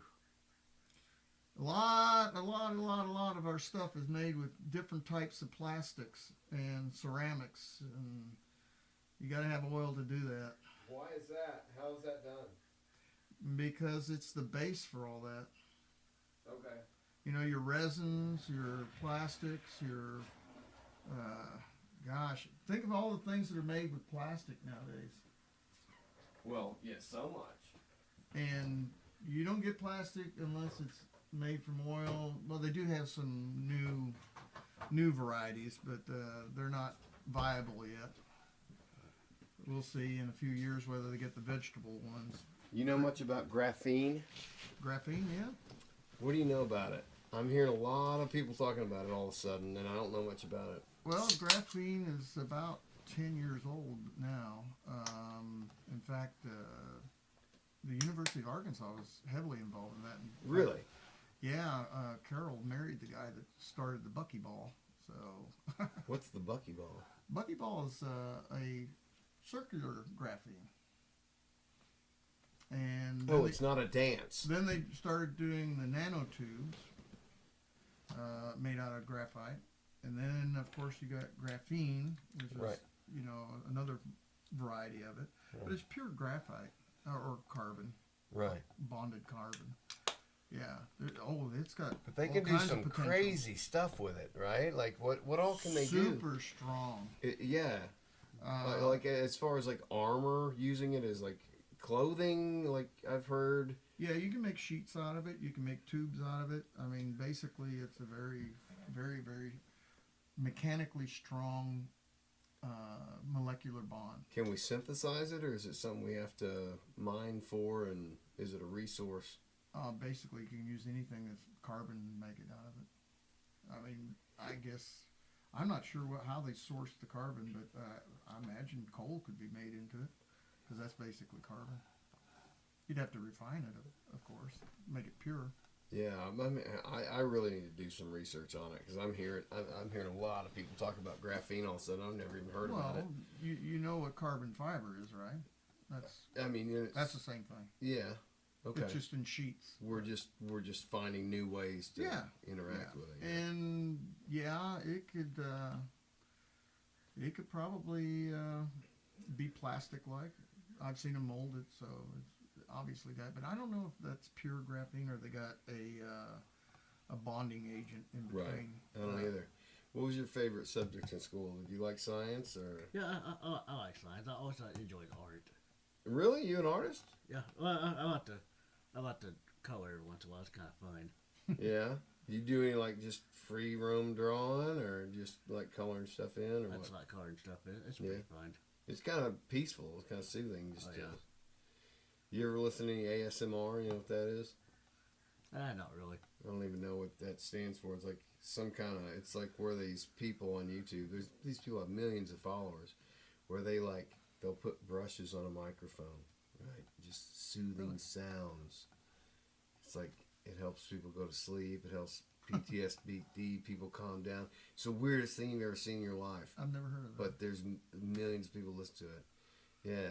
Like there'll be these ladies on a microphone where they're like, we're going to do a complete body checkup on you. We're going to tap your knee, and they'll make a little tapping sound. Oh, really? And it's very, it's wild, man. The stuff, the niche markets that have grown because of the internet. Stuff you didn't even know there was a market for, Right. there's a market for. You know, and that's what the internet has been, I think, interesting at, is that it's created all kinds of new opportunities. Well, you know, you were talking about Star Trek and things that might come about, but you know, the equipment in the medical bay, I think, are very possible. I think with AI, absolutely. Oh yeah. But with the knowledge and the scanning, Maybe yeah. not quite the way they portrayed it, where it just automatically fixes it, but Sure, robotics, but at least diagnoses it. yeah, I think we're going to diagnosis, see robotics fixes yeah. it and does it in a perfect manner because it has all the sensors that are capable of measuring Right. instantaneously. Everything. Look at dentistry now and the way that they measure your teeth. Nobody would have dreamt that that was possible. You got good teeth, Levi? Yeah, I see my dentist. Used to about every 6 months. Just for check, you didn't have Yeah, any just teeth for problems growing up or anything? Not that I can remember of. Yeah, You didn't need to go to dentist. I got a pair of pliers. that's right. You got a pair of pliers, you're good, right? Yeah, the old string on the door. I had a really nasty dental hygienist when I was younger, and she was, every time I'd go in there, she'd give me this long the whole time she'd just gripe at me for dipping tobacco and you're killing yourself and this and that. And then I finally I'm like, I'm finding somebody new, and this lady's like, you need to start using the upper left corner now. And she's like, tell you to move it around. But Joe Rogan's had several episodes where he's talked about he knows guys that are in their 90s who have smoked or dipped and drank whiskey their entire lives and have But I had bet no there's problems. a whole lot more that didn't make it. Well, sure. Think about it. Sure. But like, what keeps those people alive?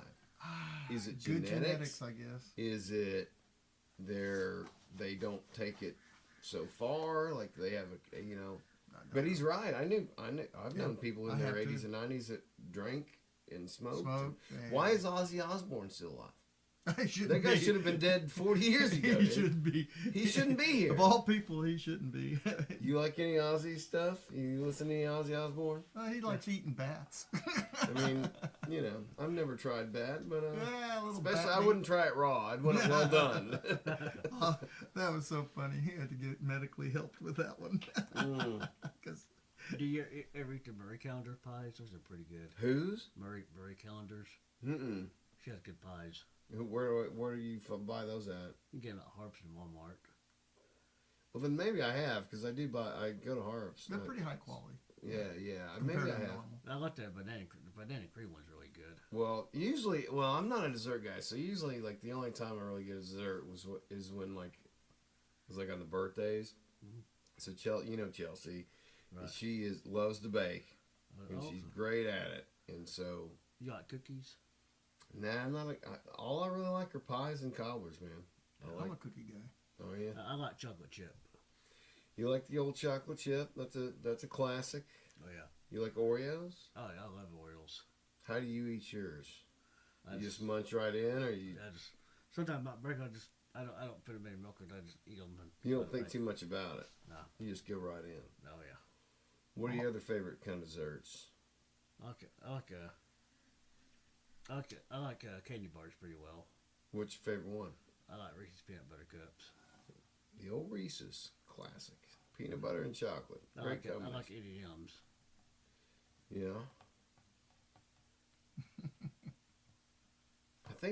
I think if I could just have one thing for the rest of my life, say if you're stranded on a desert island and you only have one album to listen to, right? If I was stranded and I could only have one thing, it'd be Taco Bell. That'd be the pinnacle, man. I could eat Taco Bell. I've been this way. I don't even remember. It was a treat. I remember growing up, Mom cooked dinner. But there were days that, you got home late or something. They It was a changed real treat when Mom would say, Dad's gonna bring home Taco Bell tonight. What do you want? And it was such a, Oh, I agree. like growing up lower middle class and having a treat of fast food. What a world we live in now. Yeah, I was never much of a McDonald's guy, but Taco Bell, yeah. Who's got the best burgers? I like Sonic. Dude, Yep, the Sonic. I'd agree. Sonic is the best. And I love the chili cheese dogs. I like chili dogs pretty well too. Do you? I like French fries and tater tots. I like them both. Only Yeah. problem with chili dogs from Sonic is they're foot long and They're messy, dude. I don't like messy food. I don't like. Yeah, I'm like. They're totally messy. When my wife and I got married, I really hadn't been in the company of a lot of people in public, I guess. But if we'd go out to a restaurant, I would bring rubber gloves for the grease and just put them on because I didn't want it touching my hands. And she was like, "You can't pretty do bad. this." That's pretty bad. The fact is that I did it. Like, I'm just that kind of person who just. I just have one question. Where'd you get the rubber gloves? I don't want to talk about that on the pod. We'll talk about it after, Dave. You got Probably from her. She's a phlebotomist. She does medical stuff. Probably some of hers. That's what she does for a living. Do you like buffet restaurants? I like the Golden Corral. No, I stopped buffet restaurants after the last time I pigged out and got so sick that I shat myself for 3 days. Oh goodness. That was the last time I went to a buffet. But no, I used to until that happened. Have you ever been to Pavilion on MLK? I don't care for that place. Pavilion, I don't care for that place. That's a Chinese restaurant. Yeah, my kids love it. I used to go to that one. I have a hard time stopping anything once I get started. So, like, if I just have unlimited food, I'll just eat till I get sick. Yeah, they make good money on me because I don't eat that much. You don't eat that much. That food tears my gut. If I quit eating, that tears my gut up.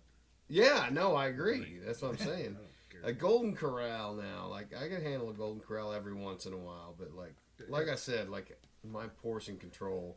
Western Sizzling, Golden Corral. I miss Western Sizzle. That's a good place in Springdale. That was a good place, good restaurant. Dude, I haven't been there, honestly, in 20 years, I bet.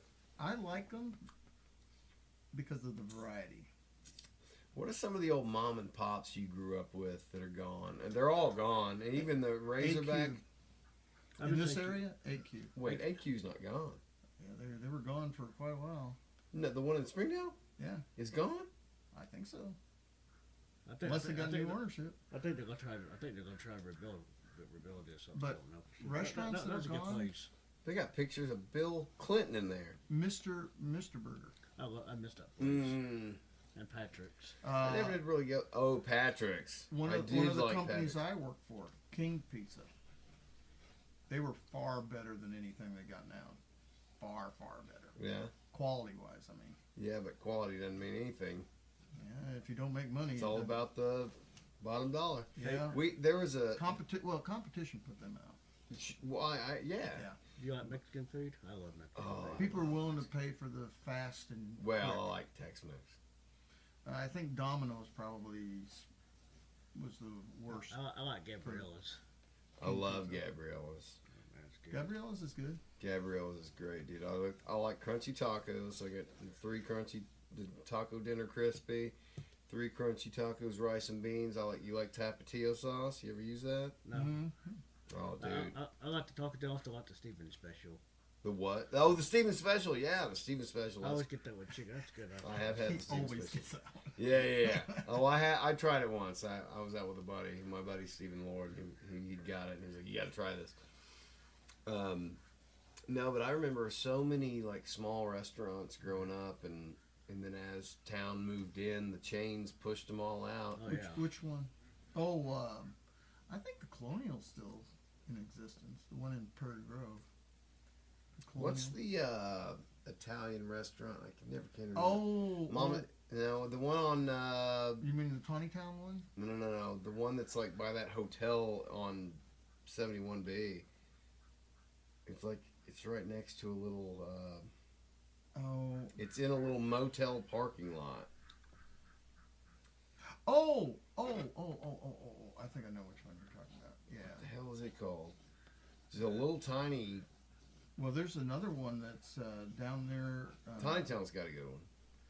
Yeah, Is that Mama Z's? Tawnytown had two really good Italian You restaurants. should have one called Joe's Italian. What's that? You should think called Joe's Italian or something. One of them's gone. Yeah. The other one's still there. So I get all my restaurant recommendations from Chelsea. She loves her food, so. I like you ever get pies from Village Inn? I like their pies Village Inn. Oh, I haven't in a long time, but you're right. The Village Inn has probably the best pies around, actually. yeah, they specialize in that. And you get free They've been pies. around for a long time. You get free pies on Wednesday with the purchase of a meal on Wednesdays at Village Inn. Really? Are you into Mong Dynasty? I've never eaten there. Hmm. That one's been here a long time. That has, yeah. Where's that one at? That's right. It's right across from Hobby Lobby. Right by Fiesta Square. Oh, yeah. Originally, it was in, you know where the barbecue place is, Sassy's? Yes, that's easy. Yeah, I know where it's at. Okay. Originally, it was in that building across the street from Sassy's, going toward the hospital. Then it moved and remodeled and went to the one that has the long stairwell. You remember that one? Oh, yeah. Okay. They owned that one for a very short time, and apparently they got overextended. So they moved from that one down to where they are now. Okay. So, but the family that owns, they're both related.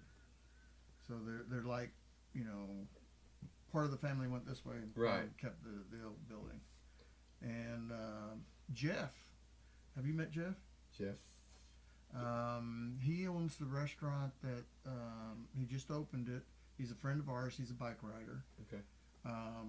He opened, what's the name? I've never been to this place yet. I'm not sure. I don't remember what the name of his place is. I gotta try But it out. he is also related to the Hmong and Okay. the other restaurant. You know, it's funny you mentioned Fiesta Square because when I was in high school, Fiesta Square was the cruising place. That's where, like, people drove their cars around. You know where when we were in high school, the cruising place in Fayetteville, and you're gonna laugh. You know where Sonic is, right? Or was? Yeah. Okay, so right there by Hills. Evelyn Hill. Just Not Evelyn Hills. it's not far from Evelyn Hills. It's Yeah, but all right, you had the McDonald's on one side of the street, you had Sonic on the Yeah. other side of the street. They would literally cruise around both of them, yeah. and that was the Friday night cruising. It was the Friday night cruise. Yeah, Yeah, the Friday night cruise when I was in high school. and was- Razorback Theater was down there Mhm. at the bottom of the hill. Oh yeah. Oh yeah. Yeah, Yeah, I I remember saw that being some. I saw the worst of humanity at Taco Bell on that strip when I was in high school. I saw some things a human being should never see at after 10 p.m. at that Taco Bell. But no, Fiesta Square used to be the place because that was the era of like everybody had to have a subwoofer in their car, right? So you had all these rich kids parading around, but like Well, you know that was where the old car, the what do they Drive-in. call them? Drive-in theater used to be. at Fiesta Square. Yeah. When was that? Well, one of them was there. One of them was, you know, where Walmart on 62 is. I remember that one. Yeah. Yeah.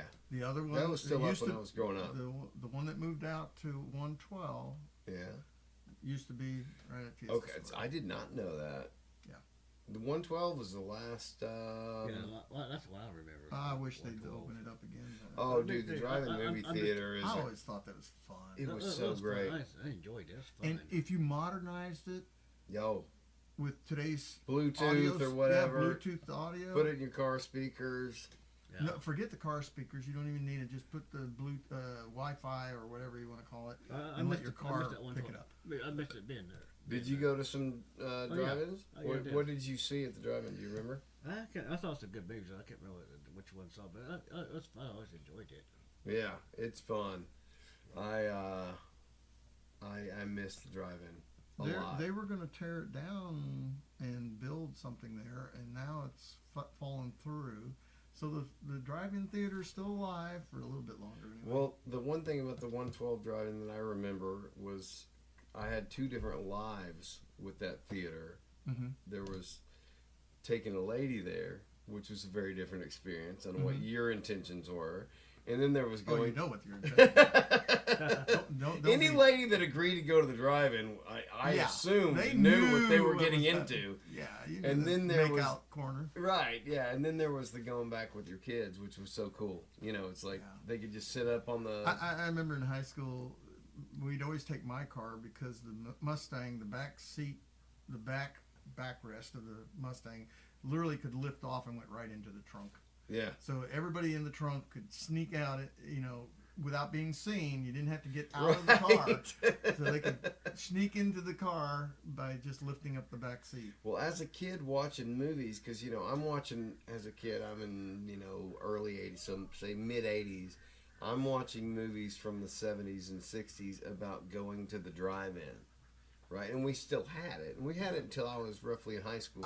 I think one of the greatest scenes on the drive-in was when the tornado movie, when they're sitting there watching the movie and all of a sudden the tornado cuts right through it. Was that in Twister? Twister. Yeah. That one.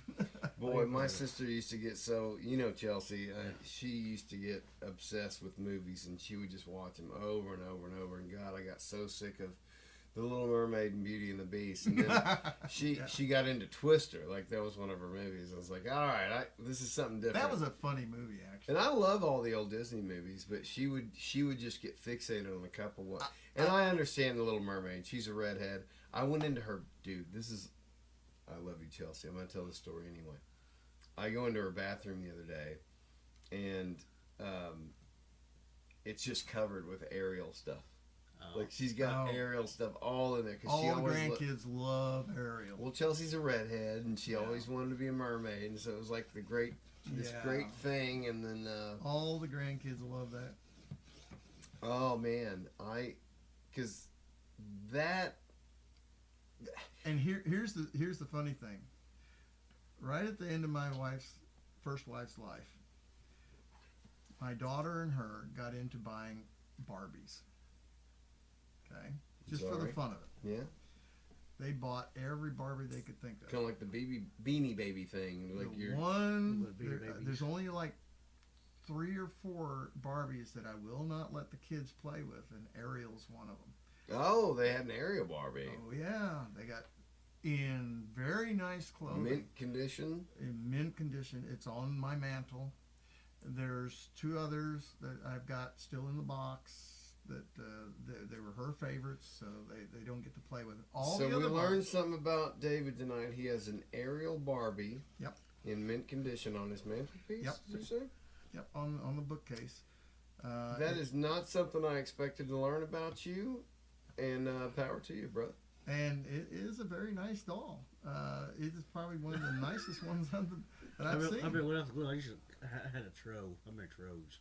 You what? I remember those Tros I used to have a long time ago. Tros. Oh, the trolls? Yeah. Like with the hair? No, yeah, Tros with the funny looking. Yeah, hair. the funny hair ones. I still have those. I like the Garbage Pail Kids. Oh, dude. Oh, my God. Me and my buddies would trade those things because you'd get a pack of cards and it'd be like duplicate. Okay, you're old enough. Pokemon. Did you that's get a into little the younger Pokemon than cards? me, actually. No, I was in high school when Pokemon came out. I was there big into Pokemon.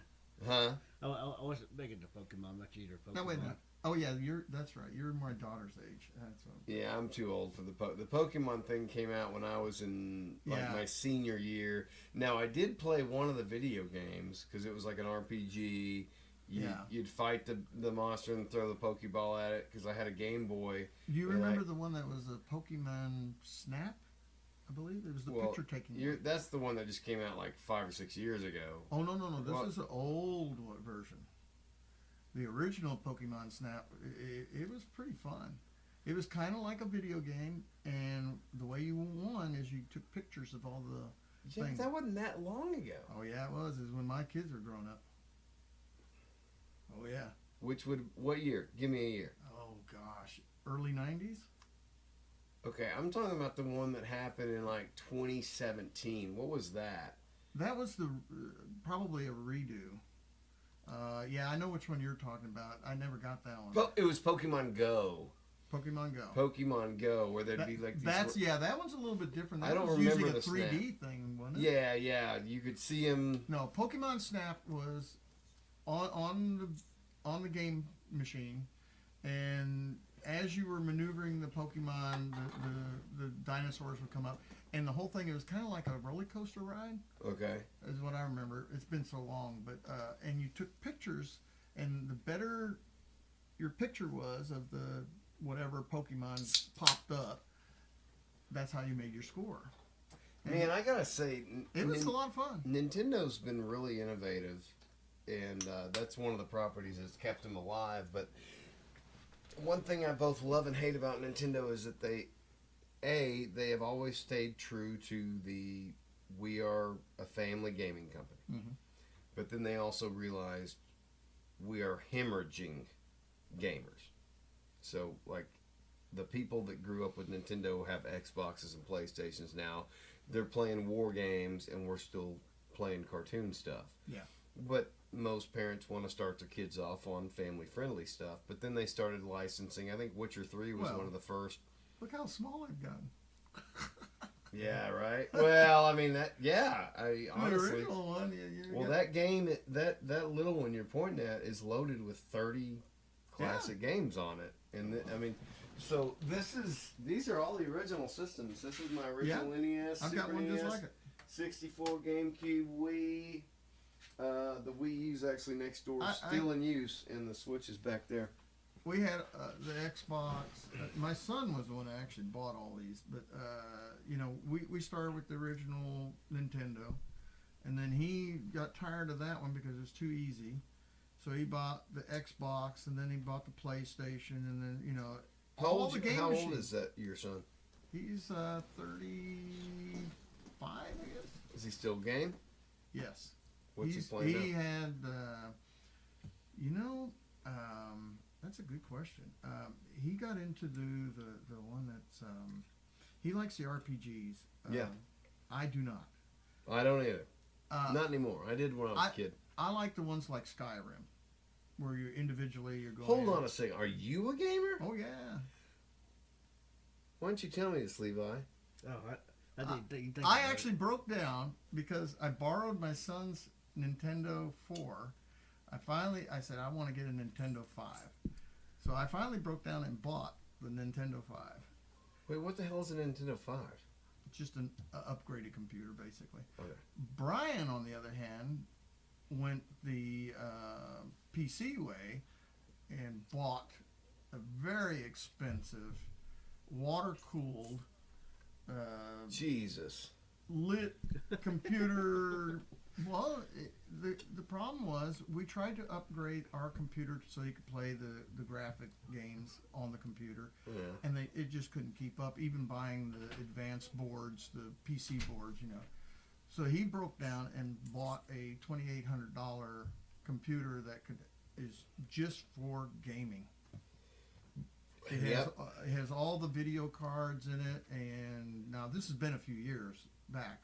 He bought this, I think, prior to his military, so it's getting pretty old. But it is massive. I mean, it's a real computer. Well, my kids are. We're gonna have to wrap this up, but now I just want to talk about video games. I didn't know you were a gamer. Oh, now yeah. I want to talk about video games. What do you play? I like I said, Skyrim. I like that one a lot. Skyrim's a classic. Sniper.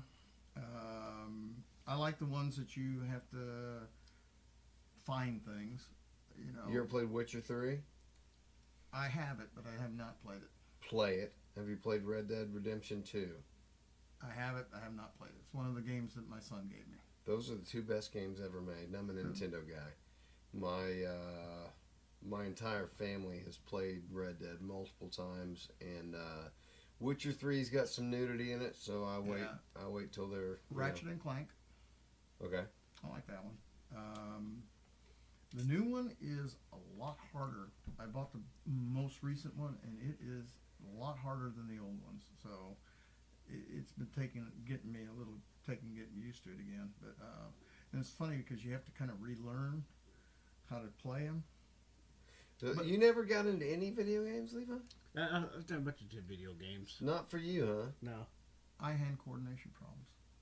Yeah, that could do it. Yeah.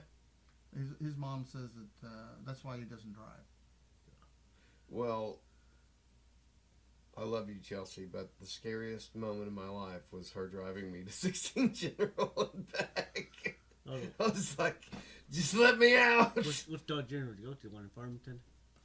All right, 16 General. It's a little gas station up on. Oh, I didn't know Weddington that up one here. down here. I didn't know that. It's the only one left. There Oh. used to be one up in Town, but What was the game that there's like 13 of them in a series? geez, that could be any game. Oh, well, this one's. What been- kind of game is it? Oh, it's an RPG. I was just trying to. Final think. Fantasy? Yes. Yeah. Final Fantasy. That's Have the you one. played any of those? I did when he was little. We played some together. That's the whole thing. That was the deal. The reason I got him is because it was something that father-son thing. Yes. You always want to find something to Yeah, relate I wanted to find Yeah, yeah. something that we both could do that he liked. See, that's why it surprises me so much that you're a gamer. I was like, Oh. I never saw you as. I don't play very often, but I play. I do like them. You should talk to my dad. Get him into a damn game. Well, the He reason. thinks they're all stupid and mindless, and they're not. Well, the thing is, I get frustrated with them pretty easily because, like the RPGs, I don't like those because they're silly. But they're the not. ones They're not silly, dude. They require Well, a lot of when strategery. you go, your character goes up to a point and boop, boop, boop, boop, boop, boop, boop, and 3 characters come out to fight you, and you go. Boop, boop, boop, boop, boop, boop, boop, boop, boop, boop, boop, boop. It depends on how sophisticated of a game you're playing. Well, now here's the thing that I learned. Yes, it gets a lot more sophisticated Yes, it because does. when I was watching my son do some of the more recent ones, he's got the headset, he's got and the other thing is he liked playing with his buddies, so Yeah, he yeah. has the mic, he's got the computer thing, and the speed at which he was working the Yeah, it's computer, insane. picking the whatever he was going to shoot at the opposition, whatever, and meanwhile, there's 50 other people doing the same thing, and he's communicating with 4 or 5 people at the same time. I was awestruck. I couldn't do it. It's just not going to happen. Well, we're getting ready to do some gaming demonstrations here in a second. I like Skyrim because it's an individual. Yep. You're finding stuff. You're fighting things. Yes. You're upgrading constantly. That's and why you need to upgrade to Witcher 3. Witcher 3 perfected that game. Witcher 3 perfected. I'll have to. I'll have to check. I think I may have it. You ever watch the I Three bought a whole Stooges? bunch of. What's that, Levi? You ever watch the Three Stooges? Oh, yeah. Oh yeah. They cracked me up. So you grew up on a lot of old school stuff. Mhm. Like your mom's generation kind I of think stuff. he likes slapstick. Yeah, I was about to say, like, do you just like that kind of humor? Yeah. Yeah. So do you like Dumb and Dumber? Oh yes, I do. Oh, I was about to say. I like Black Sheep and Tommy Boy. Okay, yeah, I'm Pig starting to and- get you pig now. and- All right, what are your other favorite comedies? Like, so Black Sheep, Tommy Boy. Did you watch Ace Ventura? Did you like those, or I don't think I really heard of them much. Ace what about, Ventura is what about pretty Austin gross. Powers? I didn't watch them much either. I can't believe that was rated PG-13 when he had full nudity. In Austin Powers? No, Ace Ventura. Where's there full nudity in Austin? Oh yeah, remember the rhino scene Yeah, where he gets yeah. I like It's Adam. totally I like Adam. Well, I mean, it doesn't show his dick. no, but it shows everything else. I mean, They imply it. I like the Adam Sandler movies. Adam all right, Sandler, Happy Gilmore. Yeah. Gilmore ones. Yeah, That that's one has pretty Bob funny. Barker on there. You like Bob Oh, Barker? Bob Barker. Did you watch The Price is Right back in the day? Yeah, what he was on there, I watched it for. Yeah. He was great. I don't That's care. He was classic. probably the I best think he game was show on- host. he was on our on thing the for Well, planet. we're gonna wrap this up, boys, because I wanna do a quick demonstration of Witcher 3 Okay. for you Okay. and you, because I think you might enjoy it. Levi, Thank you, sir. It's good to see you. didn't you enjoy it, or did Yeah. David just talk too much? I enjoyed it. That was great. I try not to talk over him. It was a good time. It was a good time. Oh, yeah. I think Levi's a little shy sometimes. Oh, he's not shy at all. I enjoyed it. He gives me a hard time freely. Well, Of course, I torture him. should.